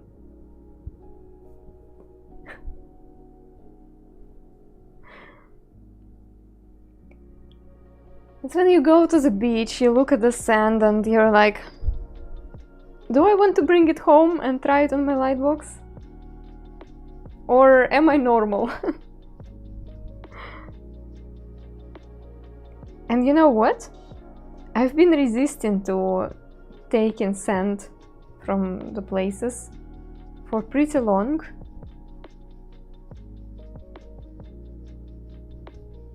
And then I just gave up and I decided that I need to accept my nature.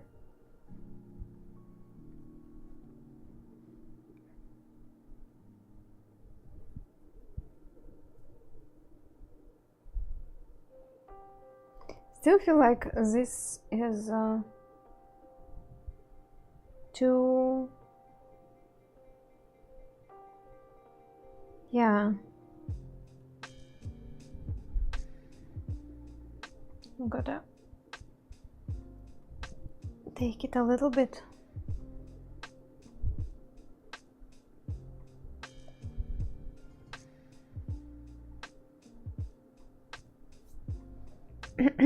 Green sand and purple sand. I do know that Hawaii has green sand, yeah. And by the way, if you got some green sand from Hawaii, it was illegal. Congratulations! You made a crime!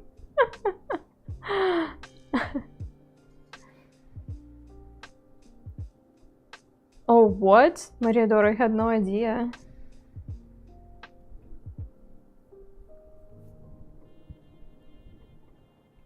And we went to a pebble beach in the UK last year for the first time.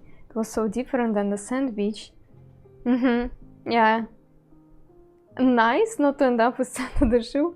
You see, I like sandy beaches, but I do know that there are many people in the world who prefer pebble beaches exactly because no sand on the skin after you visit it. What's the point then? However, what I do not like about pebble beach that you need something to sit on or lay on. With the sand, you can just drop your blanket or throw or even, I don't know, yoga mat on sand and you're just ready to go because sand is soft. With pebbles, you cannot do it.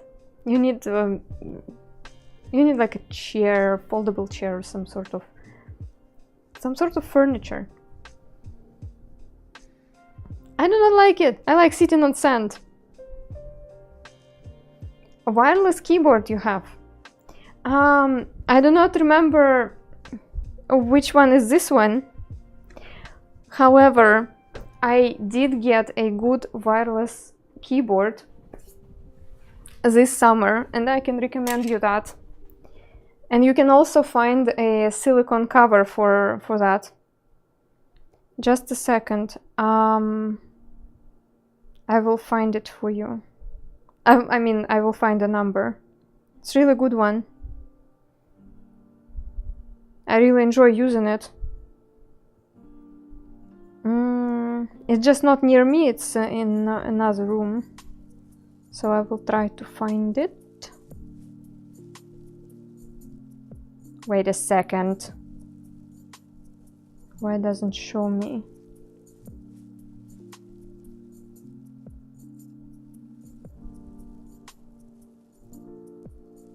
Shadow, if you're in the chat, do you remember what keyboard I got? Found it? Here we go, thanks. Thank you so much. So, Logitech K380. It's really cool. Connects easily.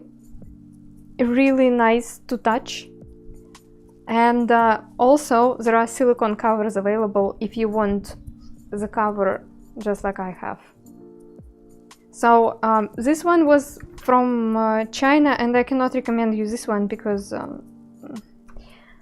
well, I've been using it for for a few years now, and it keeps the symbols now, and it's wonky. It's wonky to use. Logitech is great. Or maybe they had purple. Yeah, they had several colors available. I've got the boring one. There is a beach near where I live, and it's a mix of coarse sand and little pebbles. Oh, I love it, yeah. Back when I used to scuba dive, the beach would put so many pebbles in my gear.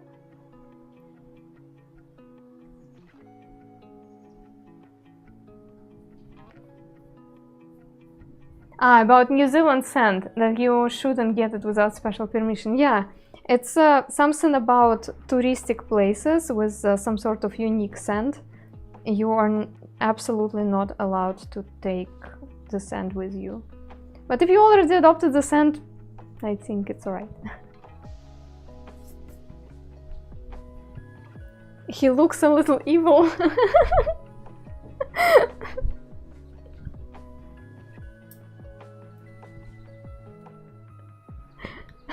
How about that?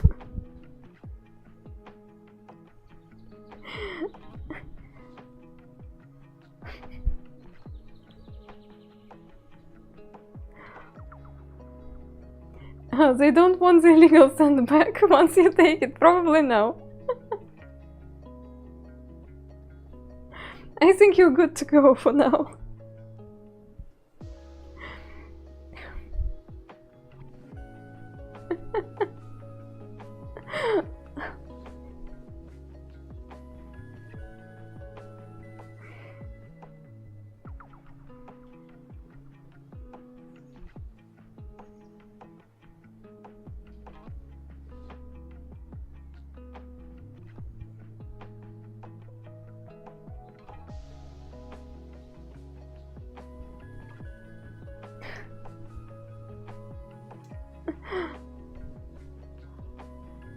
Looked at the colors of the wireless keyboard you have. You missed out on buying the sand colored model. Yeah, maybe. Yeah, as I said, I got a boring one. I don't remember why. Maybe it was the fastest shipping for this one. Yeah, I think for the best price and the fastest shipping, there was available on only pink and gray one. Or something like that, and I don't like pink.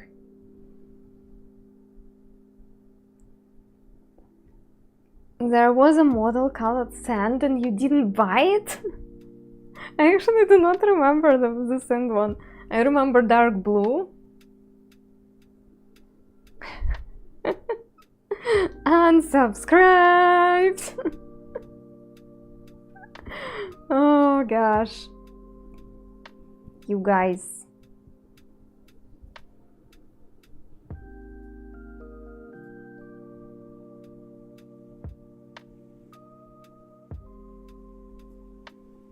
Sand keyboard would just get lost into the dunes.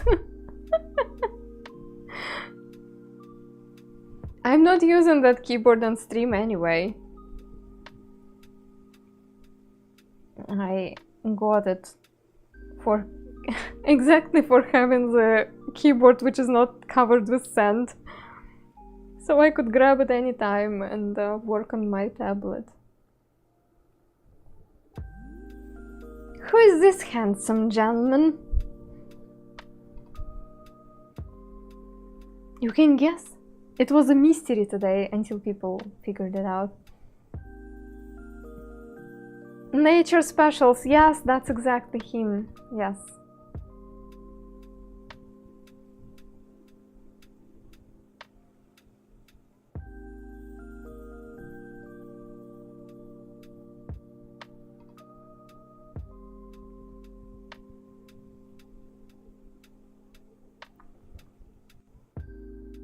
Easter coming? I don't remember when it's Easter.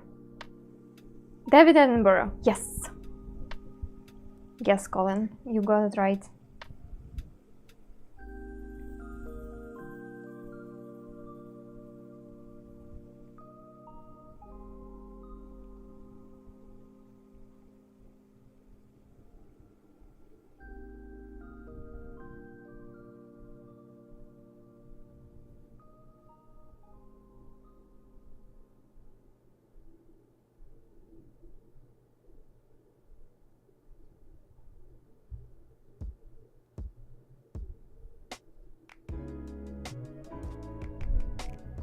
Looks amazing, thanks. Judging by the amount of chocolate eggs my daughter has consumed recently, Easter is definitely coming.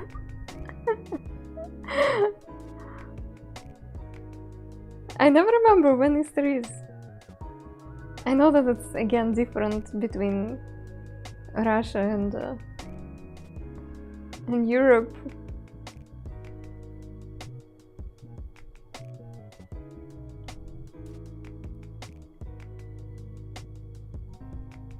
I don't like this line.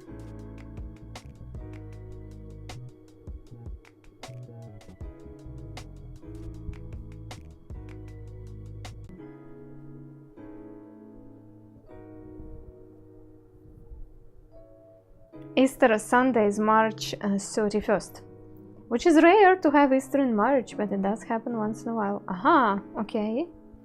In the end of March then, okay. So I believe that means that our Easter is going to be somewhere in April.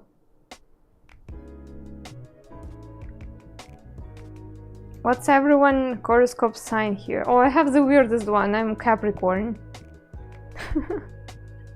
When I was a kid and I used to believe in horoscopes, it was bugging me. Like, why it's a goat with a fish tail? Why I cannot be a lion? What's going on? Yeah, I do not believe in horoscopes, but it's nice. I mean, horoscopes can be a form of entertainment. That's how I see it nowadays.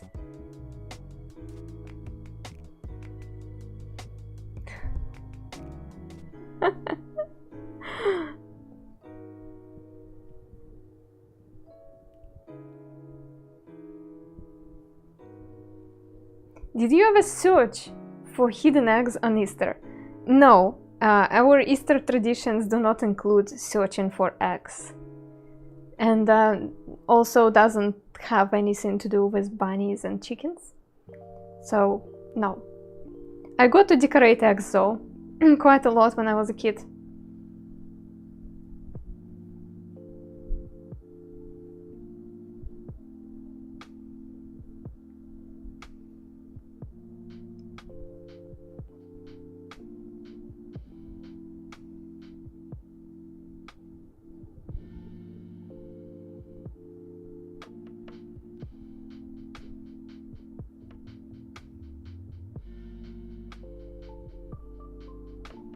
A matryoshka would be a good hiding place.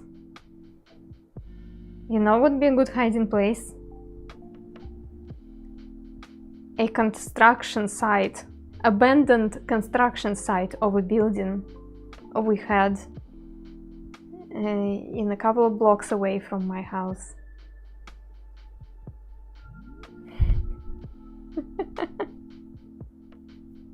That would be awesome.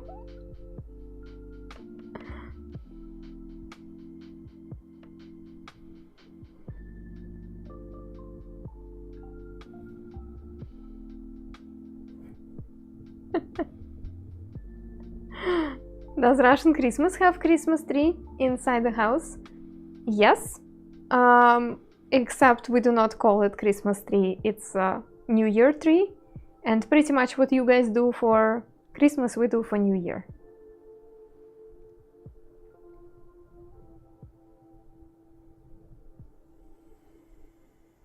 Budgie is hidden there. No, but many kids of my generation learned a hard lesson about how fragile they are when they were playing on that construction site.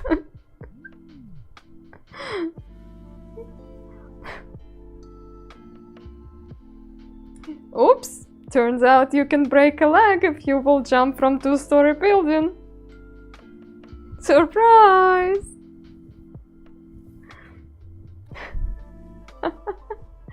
Would you mind telling me where you got it? It's a gift from one of my viewers. I do not really know where they ordered it. But yeah, it's a Journey... it's a merch for Journey video game. I love this game, so my friend was so awesome to give me this.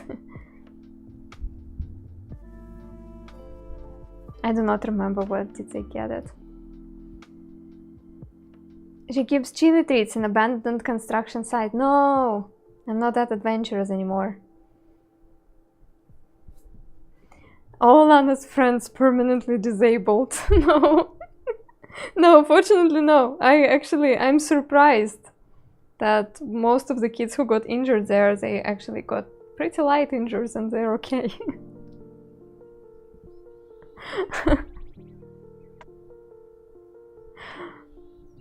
But yeah, now when I think about it, it's so wild, but to us it was like, not a big deal.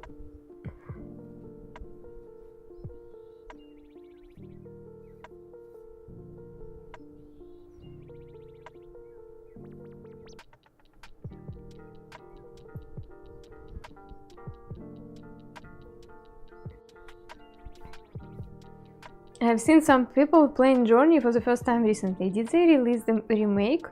They didn't release the remake, but some time ago, actually a couple years ago, they released it for PC. Before that, it was only available on PlayStation and maybe on another platform. But yeah, when they released it on PC, it was kind of a big deal. So I do not really know why there is a sudden rise of popularity again. Maybe, you know how it goes. Sometimes something goes viral on TikTok and people are like, oh, they're rediscovering things, you know. But yeah, I don't think they had anything released recently.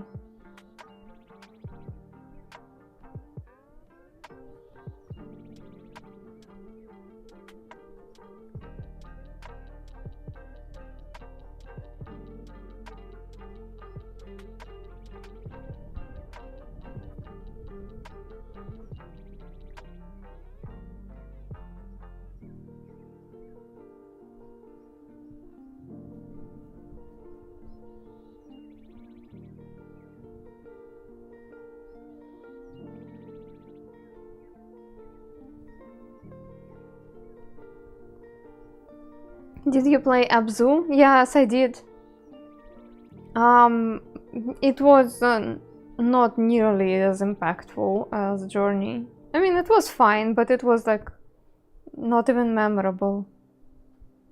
Nice game. Goodbye, goodbye, Shadow. Goodbye, German, I wanted to say. Good luck with your German. Not nearly as full of game. Yeah, I mean, it looks pretty. It's kind of relaxing, but you know, in Journey there is some sort of the atmosphere, the philosophy, the whole mechanic when you have a companion you cannot talk with but only chirp and sing to each other. I don't know. When are you starting? I mean, I started Shadow, just not very intensely, let's say. Just like clicking some stuff in apps.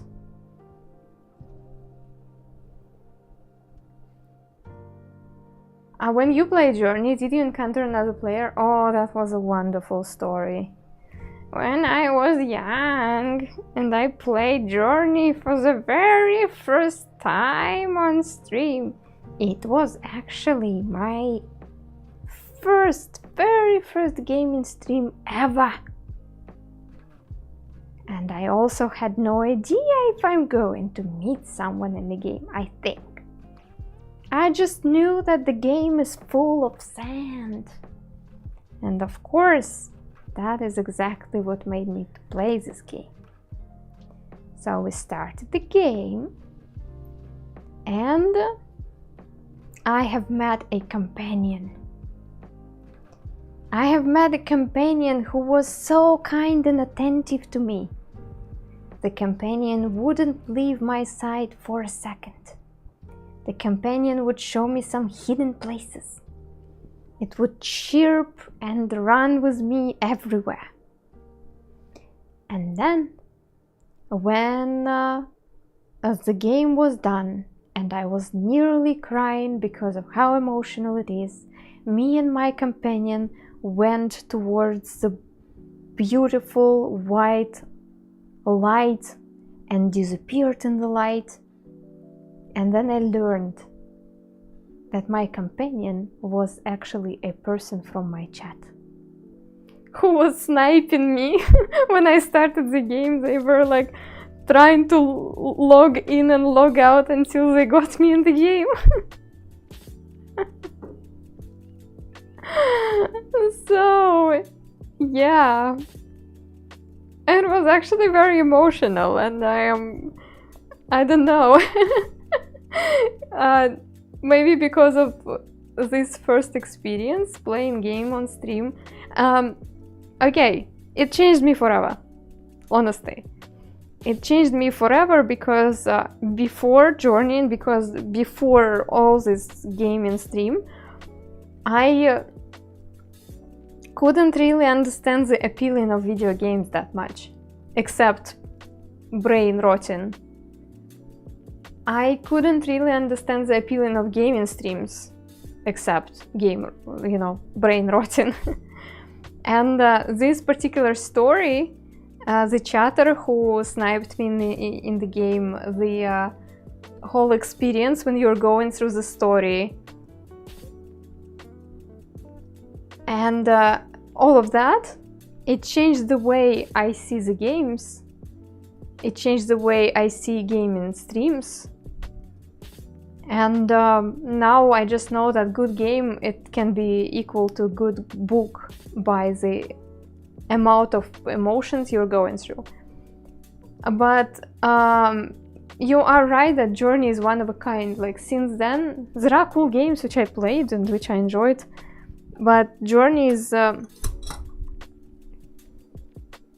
it's something. I don't know.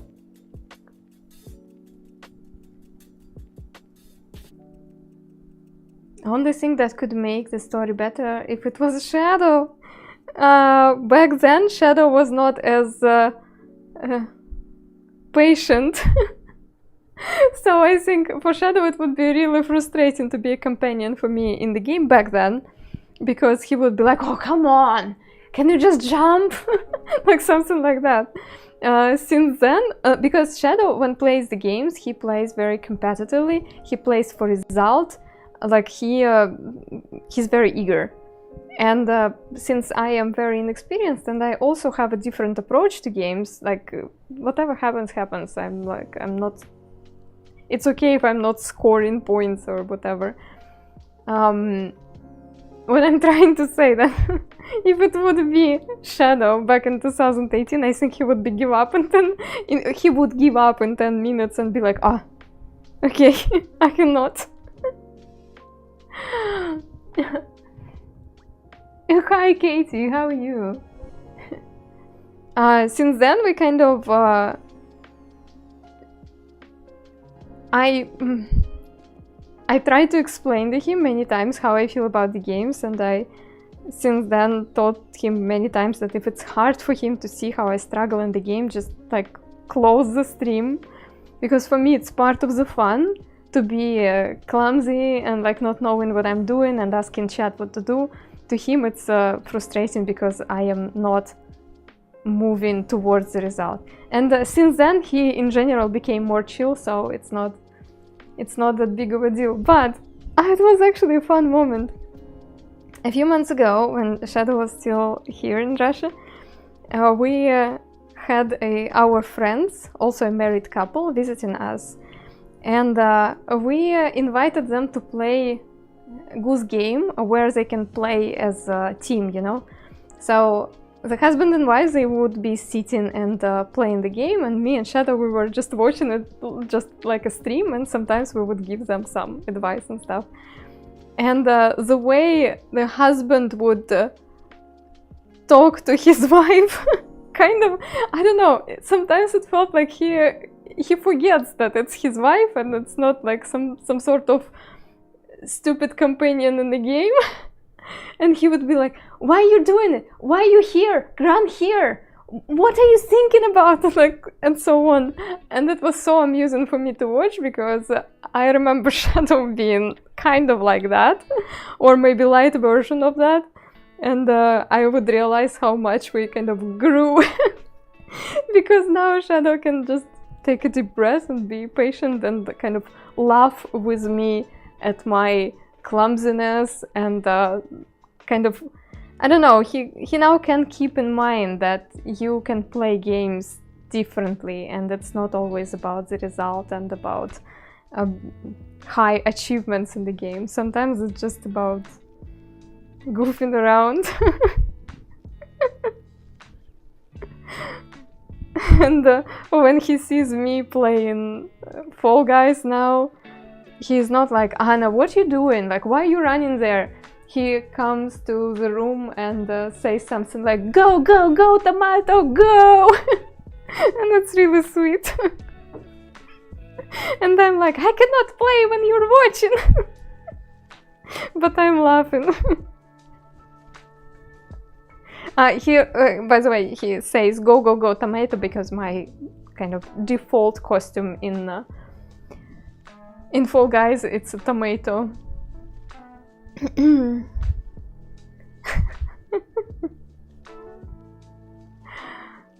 It's all about journey. I mean, it's about what you want it to be, right? It's like, if you enjoy scoring achievements in the game, why not? Shadow enjoys playing the games on the hard mode. To me it would be stressful. It's like, I guess it's about understanding that you can approach them differently. Good night, Bobcat. Congratulations.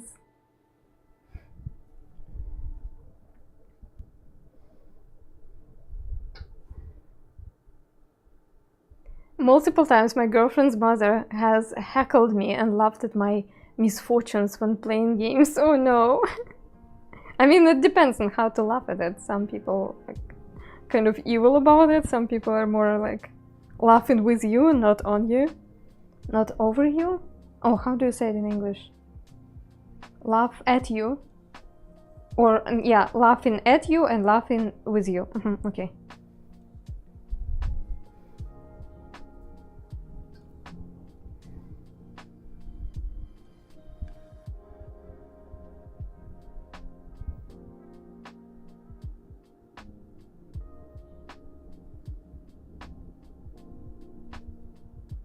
Life is boring without difference to appreciate.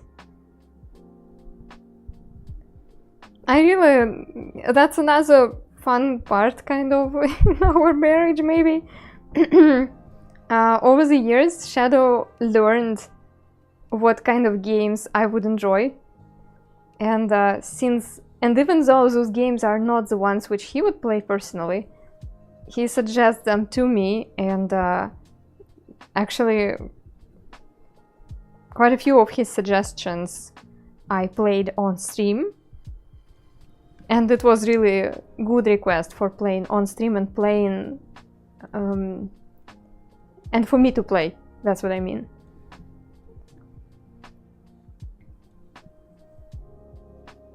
So that's also really awesome when the person can be like, yeah, this person is totally different from me, but I still want to encourage the interest to games. What's the most recent great recommendations? Oh, I don't know. It's been a while. I don't remember if it was his recommendation to try and play Euro Truck Simulator on stream. I don't remember. Can you please type in the chat !games?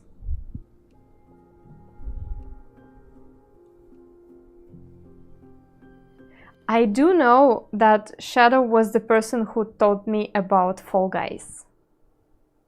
That's for sure. Shadow recommended me Limbo, Little Nightmares,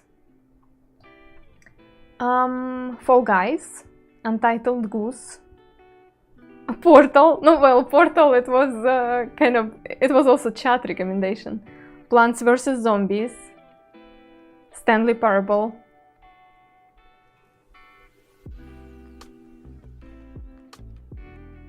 Yeah, so the most recent I think was Stanley Parable.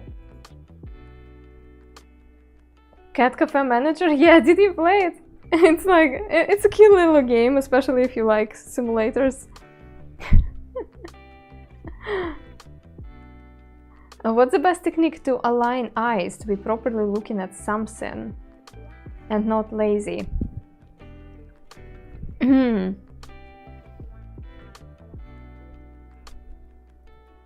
Perfectly align. I do not have an easy answer for you, unfortunately, because it's about keeping the anatomy in your... No, for me, I mean, maybe there is some sort of easy technique, but for me, for learning that, I had to learn anatomy, and no, it's not just do it, unfortunately. So, first of all, it's an understanding that when we have the skull, I will try to draw it like in a simplified manner. The skull. Oh, actually, let me show you something. I will bring you something for deeper explanation, and I hope it will help. Just a second.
So I went to that abandoned building and I came to you with some educational materials.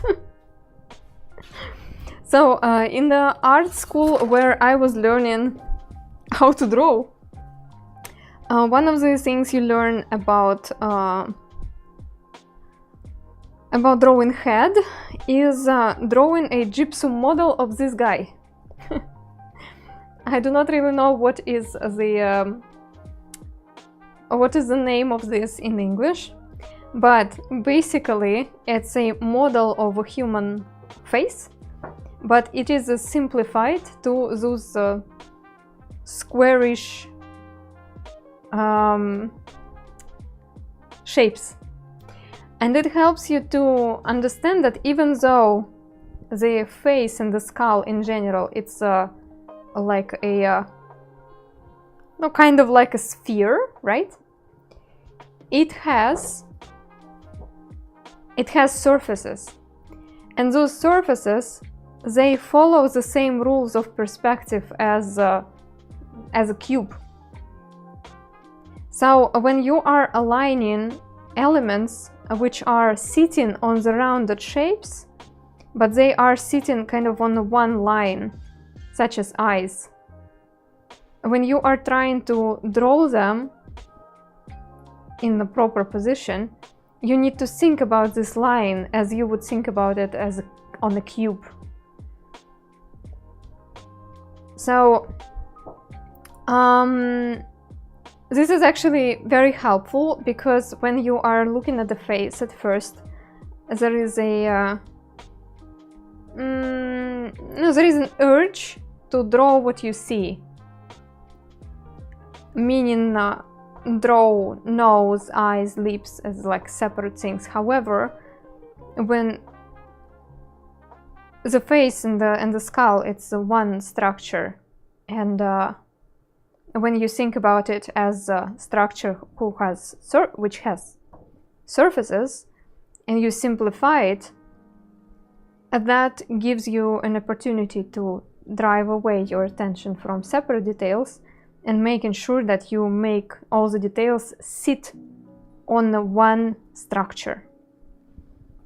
So you can look it up. I don't know how to. Yeah, I wish I knew the term in English. I do not know, unfortunately. And only after this, you are drawing an actual skull. And then after the skull, you're drawing this guy. And here, when you're drawing it, you follow the same kind of principle. You remember that there is a surface here, and then there is a surface there, which face in a different direction. That's why you're shading those surfaces differently. And also, those shapes, they are following the same rules of perspective. So if we have the face which is turned a little bit, that means that we are going to structure them following the rules of the perspective. If there is a line between the tip of the nose and this corner of the ear, they should be on the certain line. Oh my god, I hope I could explain it well. So, what about the gaze perspective? No, that also, gaze perspective depends on the anatomy of the eyeball. So this one you are forming considering the anatomy of the eyeball. At least that's how I think about it. Chromatic, maybe there is a trick to, yeah, I get it. Pupil, no, you see, I'm talking about the same thing. Pupil alignment, when you talk about it, first of all, you need to understand that there is a line here, right? So you need to make sure that they are sitting on this line connected to the whole structure of the skull. And then part 2 is, instead of drawing what you see, you are thinking about the eyeball as an anatomical structure. And if you want, like, you imagine the ball and you imagine like where it's looking and where the, how to describe it? Like, there is a ball, and hi Raiders, sorry, I need to explain a very complicated thing, which is really hard to explain. So imagine the ball, and imagine that the place where the pupil is, it's like there is something poking the ball at a certain place. And this imaginary line, which is poking your eyeball, it goes towards the direction you need. And if you aligned the eyeballs properly, considering the perspective, you just make it on the parallel. I don't know, I'm trying, I'm really trying. like a laser vision.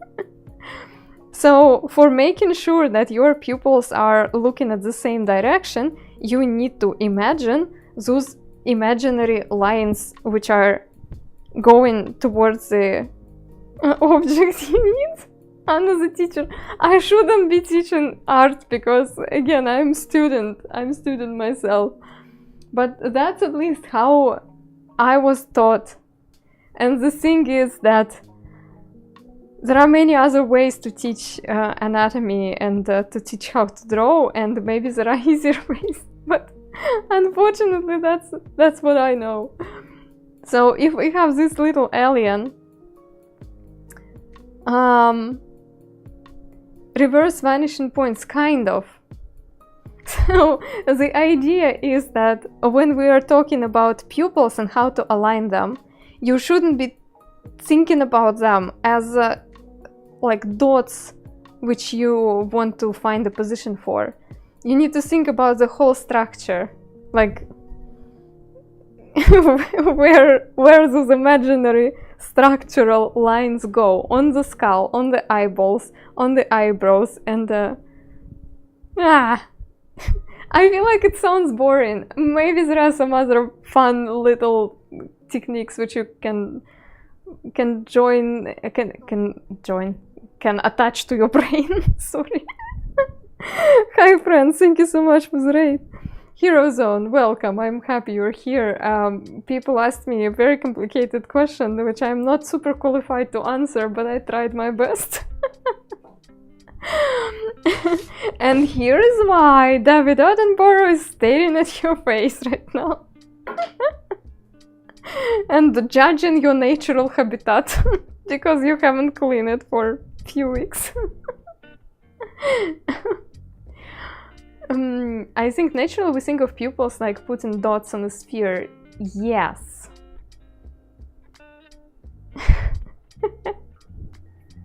At least that's how I was thinking about them when I started drawing. Maybe it would be different for you. Hi friends, I am Anna. I'm drawing with sand. I'm talking about art here, and sometimes people ask me questions and I got into the train of thoughts and I cannot stop it. Yeah, thank you so much, friends. How was your stream?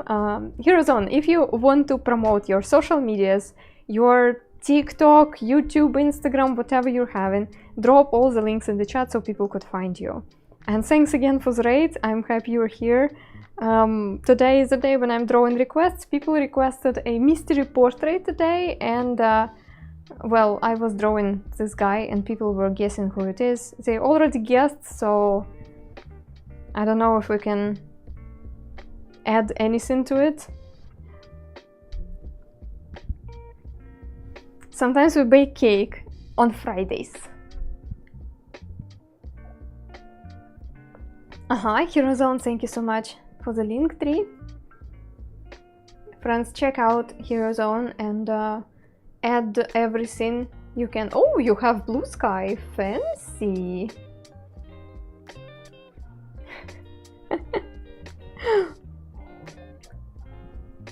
Who is he? Oh, you can guess. I already mentioned his name, but you can guess if you don't know yet.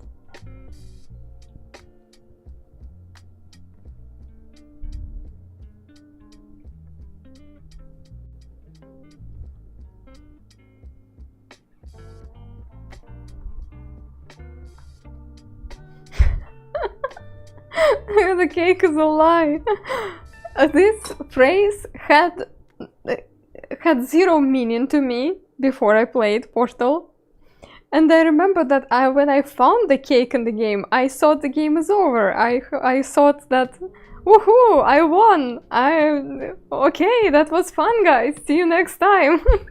And people were like, Anna, no. And I like dropped my keyboard, my mouse, and I was like, celebrating, sitting and celebrating. And then it was like, yeah, no spoilers for people who didn't play. But now I know that the cake is a lie. Been on Blue Sky a lot? A bit. Been trying to reach out the other platforms. Yeah, nice. I made an account, but I didn't really use it yet. But it is smart to use different platforms, that's for sure. Cake finding simulator. Yeah. I was almost angry at the community because they really made it feel like when you find a cake, you're done. Good job.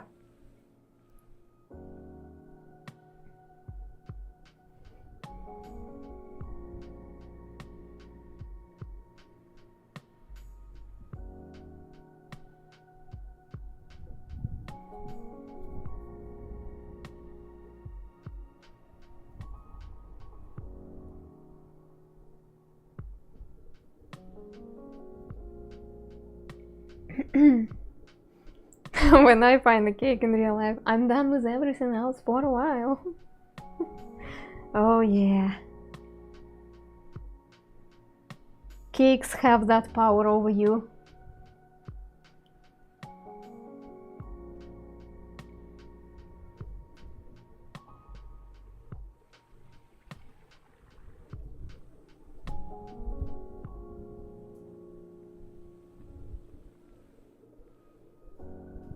Nose is small. Like really small.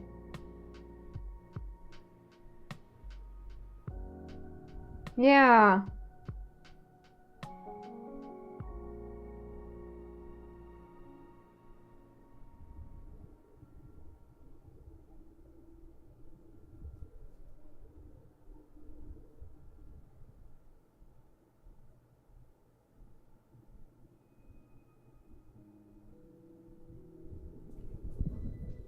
Here we do not have this much.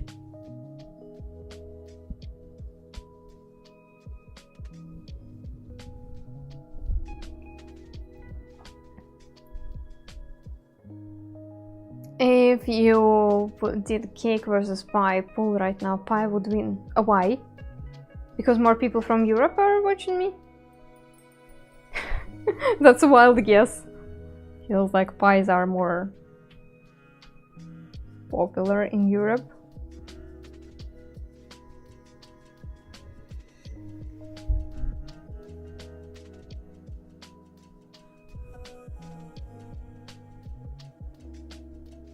Yeah.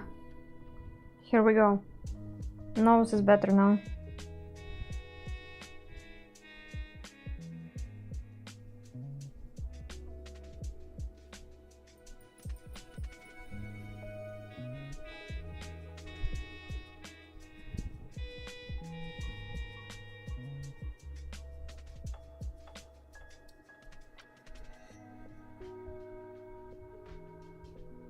Good night, Jero.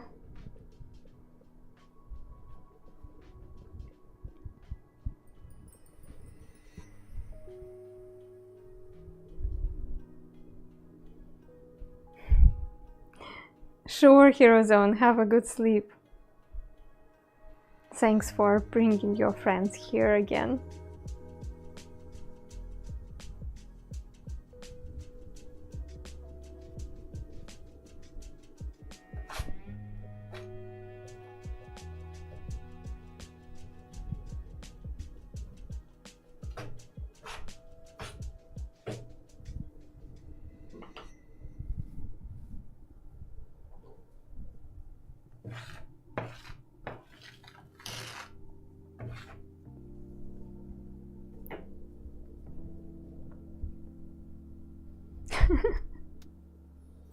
I want to make something silly.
No, I wanted to look like he's watching us from the bush.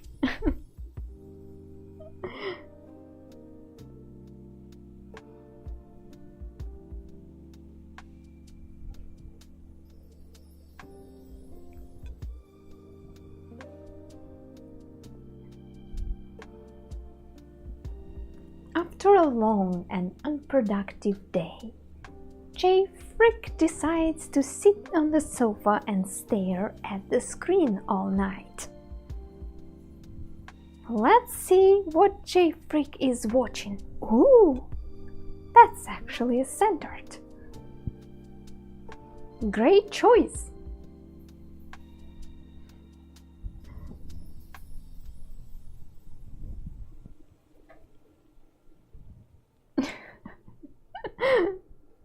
You're not only seen, you've been filmed for educational television.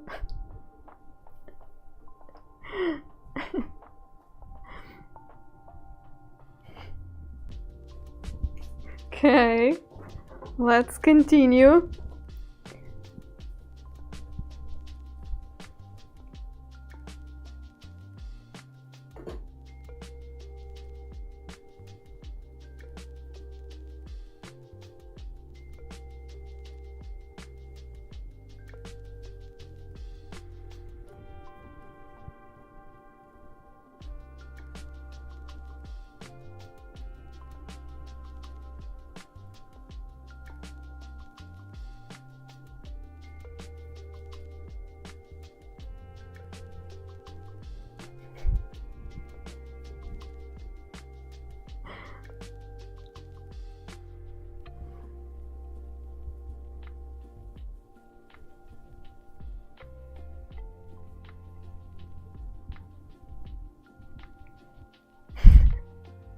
Still forward high.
And we need more leaves.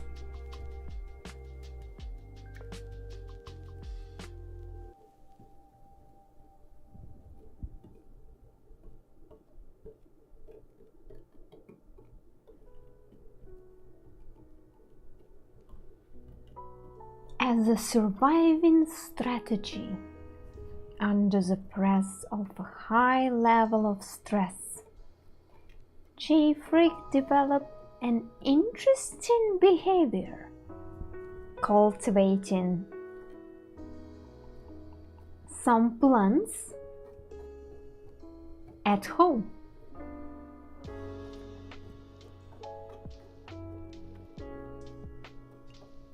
Taking care of the plants whose natural habitat would be rainforest into the conditions of the regular house,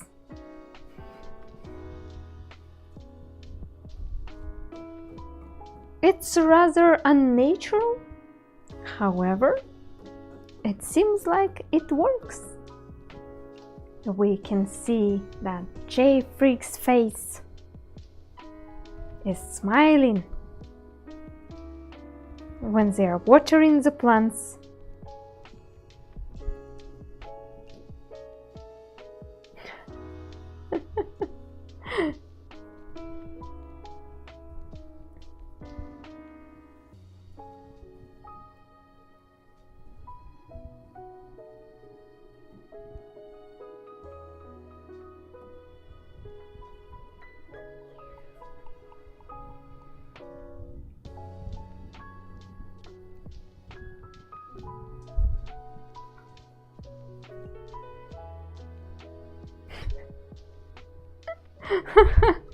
You want more?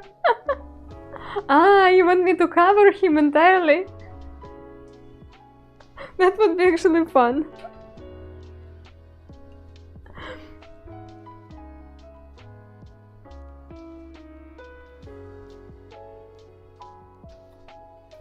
Maybe instead of the sandstorm.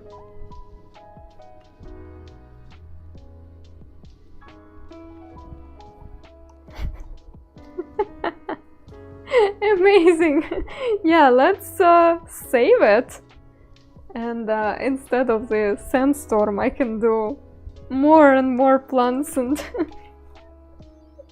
yeah. It's probably amusing, yeah.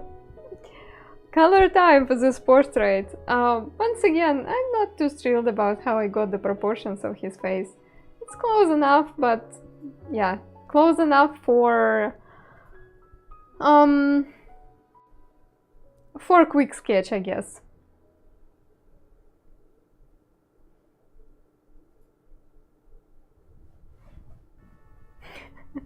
So let's save it. I hope you enjoyed it.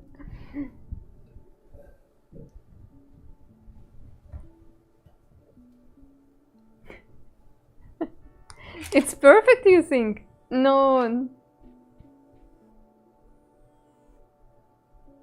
I guess it's recognizable. So, good enough.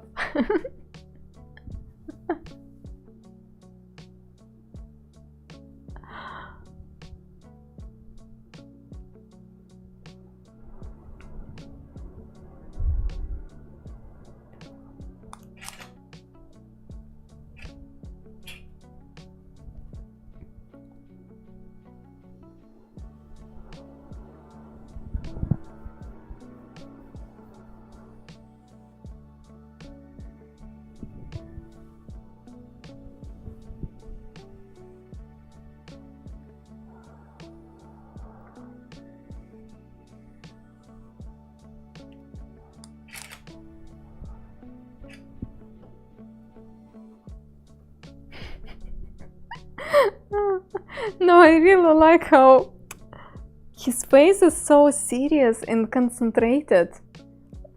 It really feels like he's studying a person or a scene he's looking at. And when I surrounded him by those ferns, oh my god.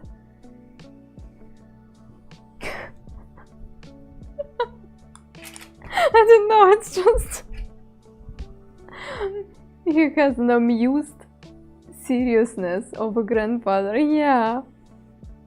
Hiding in the bushes, yeah, watching the nature go by. Oh, this is lovely.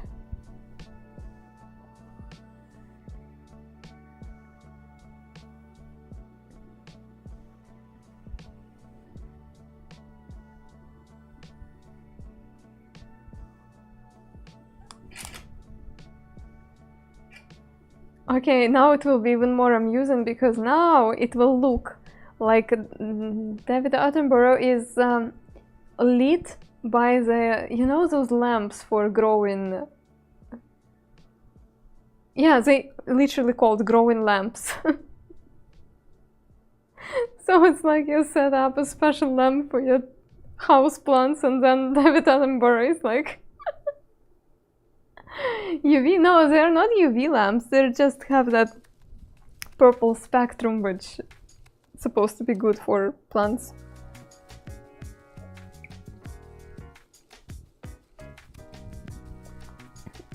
Yes, it's like he's in the grow house.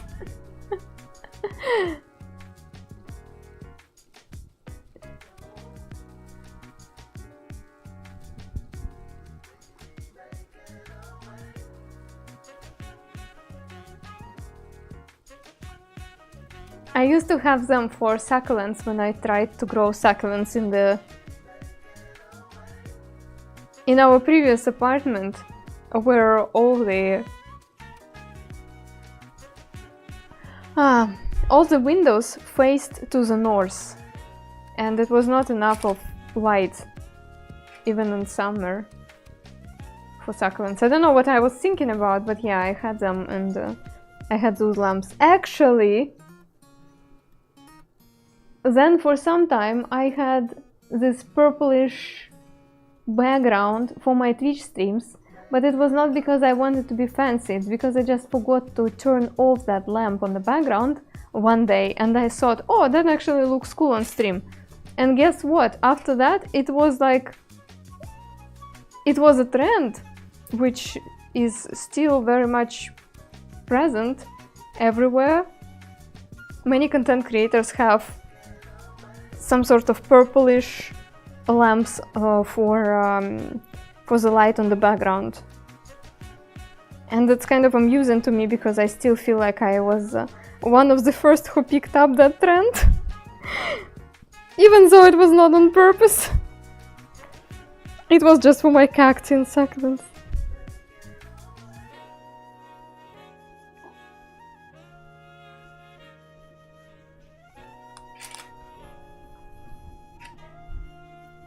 Alright.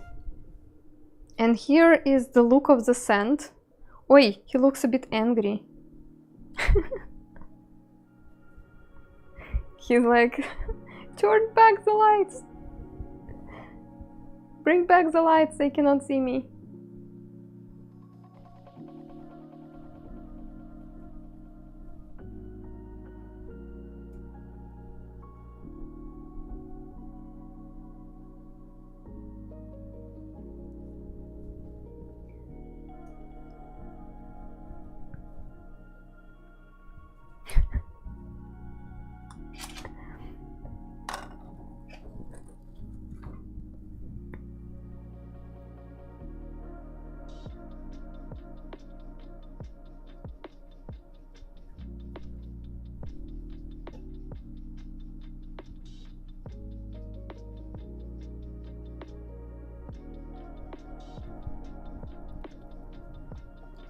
Alright, as requested, he's going to be slowly disappearing in a shrubbery.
David Sharabari.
Oh my god, why it's so funny.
Oh my god.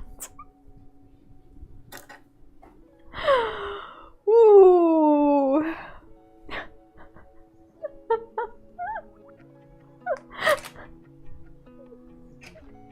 My highly superior. Yay! I'm still winning.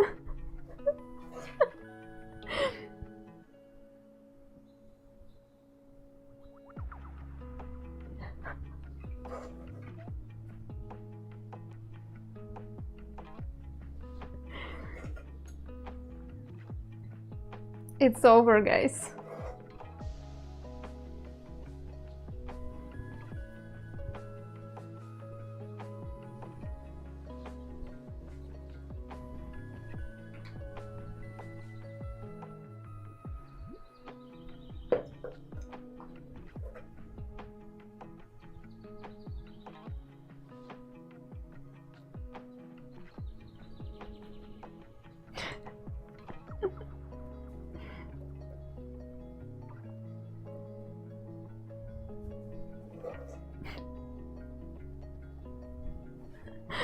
Okay, he's still here.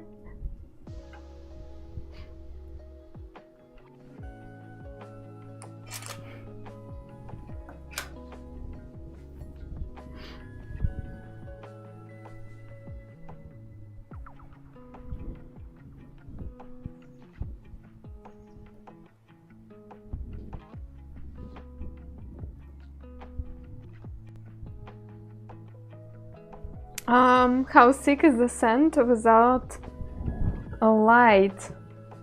The layer right now is, yeah, pretty thick. Usually I have 3 kilograms of sand in my bucket, and now almost the whole bucket is on the table.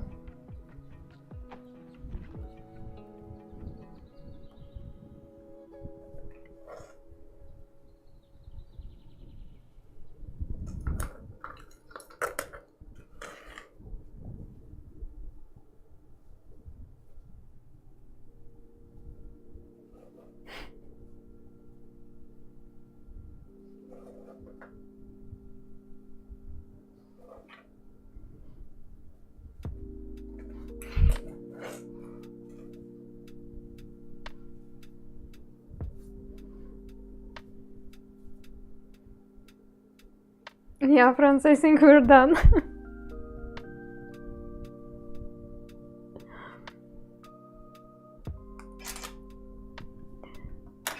So maybe it was the most amusing sandstorm in the history of this channel. You're crazy some days. Some days I would correct you. I'm crazy every day. It's just some days I show it, sometimes I hide it. Yes, we can also play it in reverse, totally. Yes. Yeah, what a pretty portrait.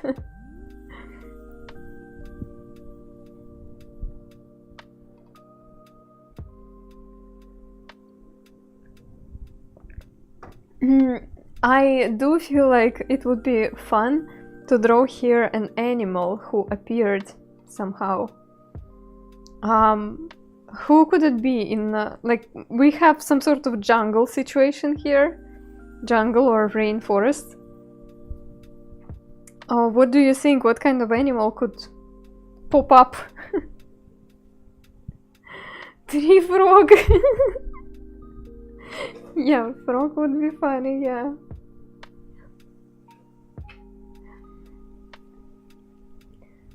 Tree frog.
It is not naughty at all, because it's his job. He's not some sort of random dude spying on the frog.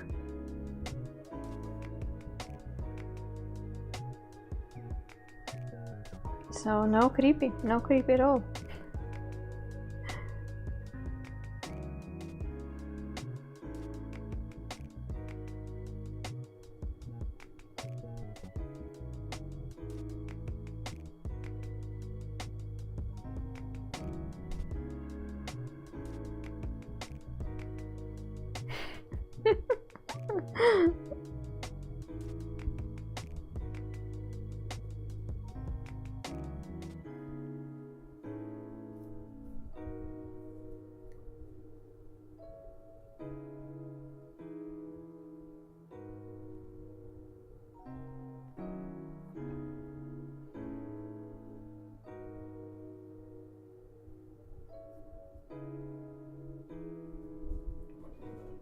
I have a cute story involving frogs. When I was growing up, my family lived in an apartment building on the third floor. Our windows were facing to the side where also the entrance door was. And near the entrance door there was a bench. The bench under the trees. And why I'm talking to you about it? Because location of this bench was right below my window, basically. And unfortunately, this bench would attract some sort of youngsters who do not really have a place to hang out. And very often it was a bit noisy in the evenings there when slightly drunk or just young and energetic people would hang out there, or they would have some sort of fight between the lovers, and you could hear somebody who would scream drunkenly, "I love you! I said to you, I love you!" and stuff like that. So usually when people would hang out on that bench, it would be unpleasant experience to me, because it would be, I don't know, some drunk people not really behaving well. But at some point, at night, late at night, in the evening, there was a company of people sitting on the bench. And at some point, in that company of the people, they noticed that when one guy makes a certain sound, something like wah, wah, wah, it would wake up all the frogs who were living nearby, because right across the road there was like a little bit of a swampy area, and during the summertime there were lots of frogs there. Anyway, they would sit, the frogs would be silent, and then that guy would make the sound and the frogs would start singing all together. And it would be for a few minutes, they would be singing for a few minutes, then they would get quiet again, and the guy would create this strange noise. I do not even know what it was. I am trying to imitate it, but it was not like this. It was not super close to what frog would sound. It was some sort of bubbling with his throat voice, I don't know. The fun thing was, I couldn't sleep at this point anymore. The fun thing was that a couple of his friends, they were trying to recreate this sound, but the frogs wouldn't react. And then as soon as this guy would try making the song, the frogs would start. It's just, I remember the people on the bench were giggling and laughing at this, and I, who also wanted, well, I actually wanted to sleep, I couldn't stop laughing because it was actually amusing how suddenly this guy, I do not really know what guy it was, but that guy discovered a special ability to to make the frogs sing. So it was many years ago, I still remember that night, and yeah.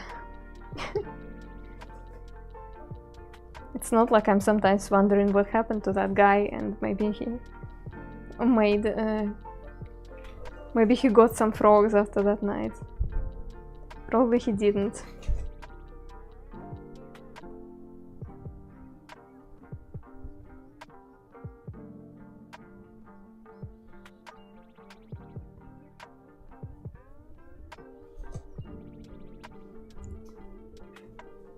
Lord of the Frogs, yeah.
The sound the guy was making was an arbitrary but loud burp. It was something close to burp, but not that gross. It was actually cute. Hey, Habazaba, welcome.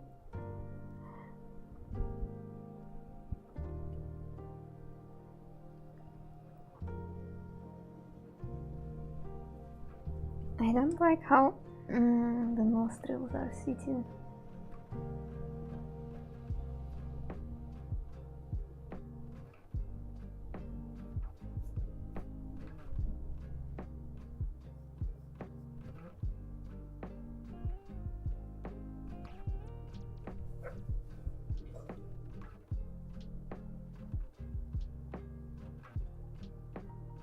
Each animal makes different sounds due to which country they are in.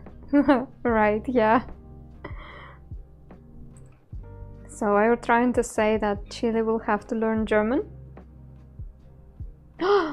What dog says in German?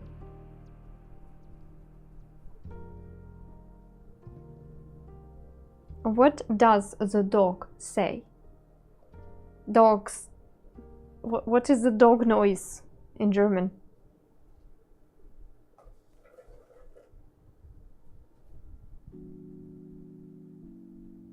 Woof?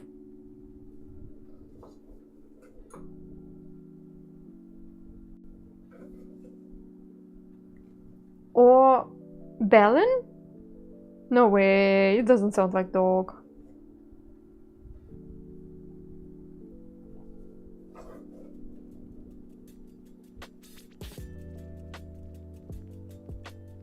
Chile certainly doesn't say that.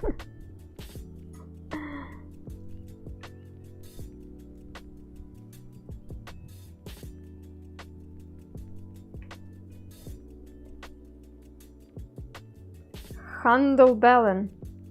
Dogs bark. Oh, Hunde. Hundbellen. Der Hund bellt is German, the dog is barking.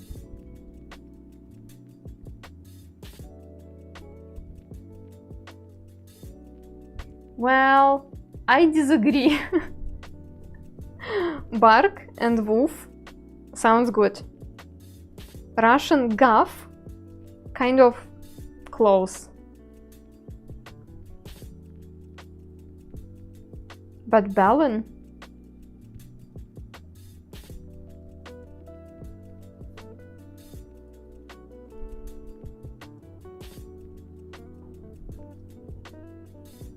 The dog barks. Dutch is bluff. No, bluff. Also kind of okay. Sounds like that to me.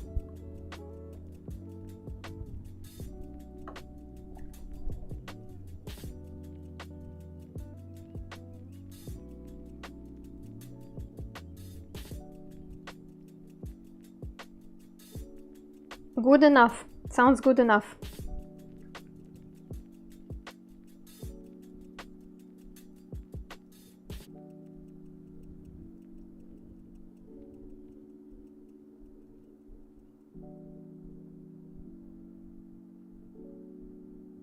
It's written as wolf. Wolf? I know very well because when I lived in Germany, there was a common mistake. See, in Dutch we say bellen for making a phone call. So if we would say the German, Ich würde dich mal bellen, ignore my pronunciation, is a bad translation. They would love the yeah.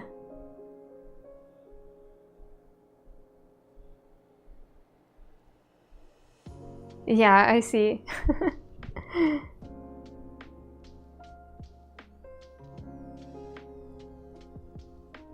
I will bark you sometime. That sounds sassy. It sounds like a teenager in the 90s would say something like that.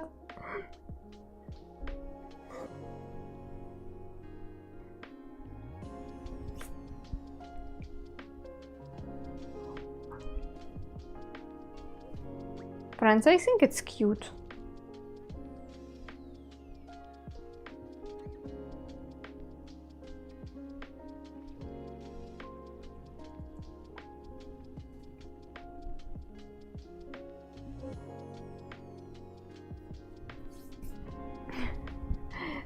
Uri, thank you. I'm glad you're loving it. And if you watch really closely, you still can see an eye of David Attenborough watching the frog. It's a hidden gem. Only people who were on stream know what happened here.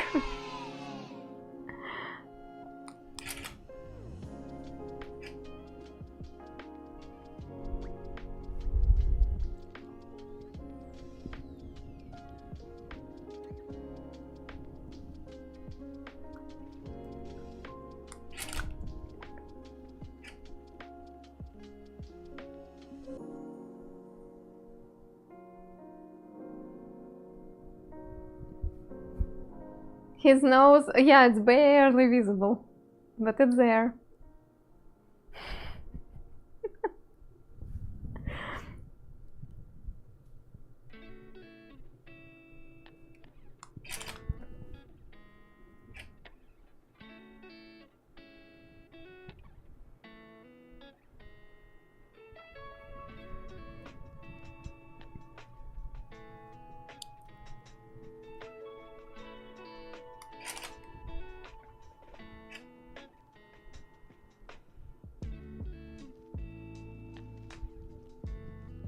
Oh, I love it in red.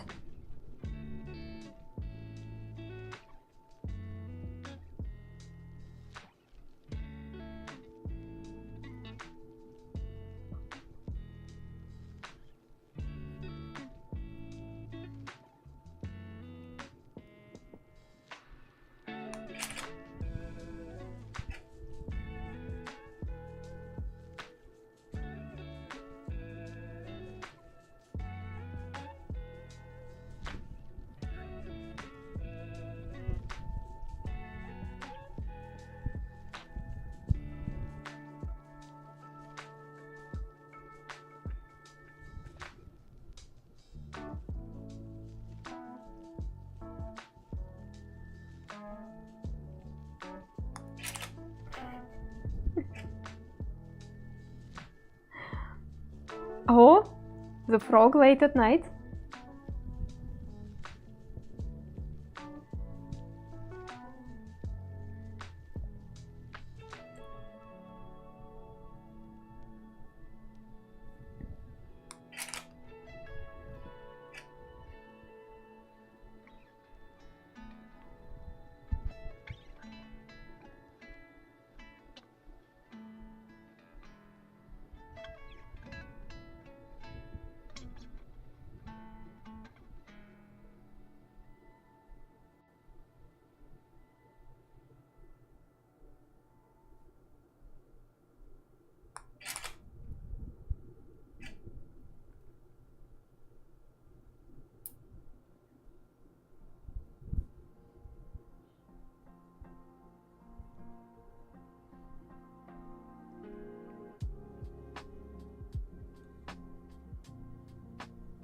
I will think about this question about how to align the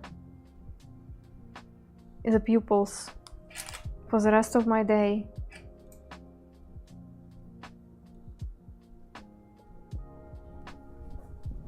It's like I tried to answer the question, but I do feel like I didn't express everything what I wanted, and yet I cannot find the words.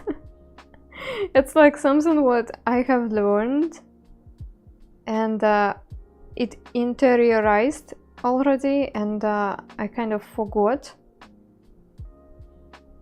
the right and clear explanation for that.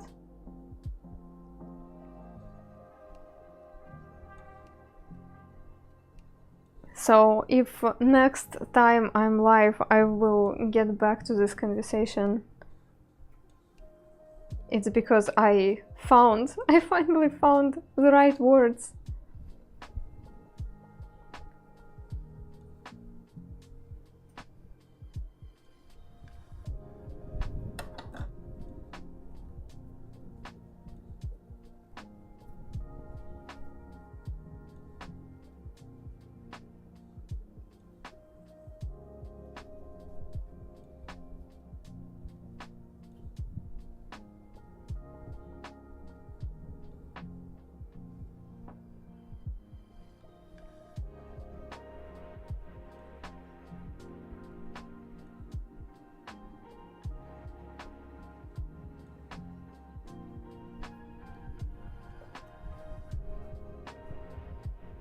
Okay everyone, I think I am done for today.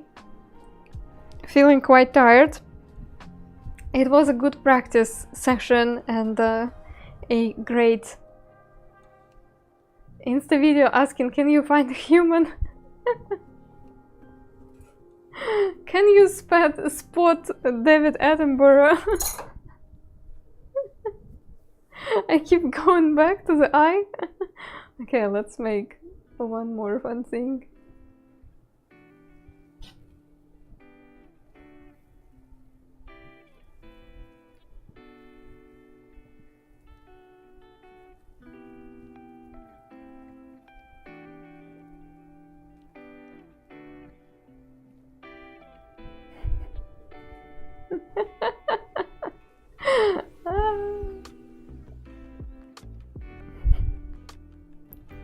Yeah, everyone, that's it for today.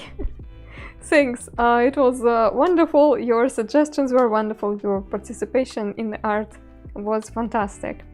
This week the schedule will be a bit unstable. I'm going to stream on Friday for sure, so Friday evening stream stays in the schedule, and between tomorrow and Friday I do not know if I will be able to stream, if I will have time. Maybe on Tuesday. I have a friend visiting me this week, and it's a person which is very important to me and which I have a pleasure to see only once a year, and after we move to another country I do not even know when I will see her again. So that's why I am prioritizing my in real life stuff this week. And yeah, I will be back to business on Friday for sure. If I will have some extra streams between today and Friday, I will notify you in Discord. I will give you a notification in Instagram too, and of course you can like press the bell in YouTube or set up your notifications on Twitch if you want. Oh, David, hi. Hello and bye. We're going to say goodbye to our YouTube friends. Thanks for being here today, and see you all very soon. Bye.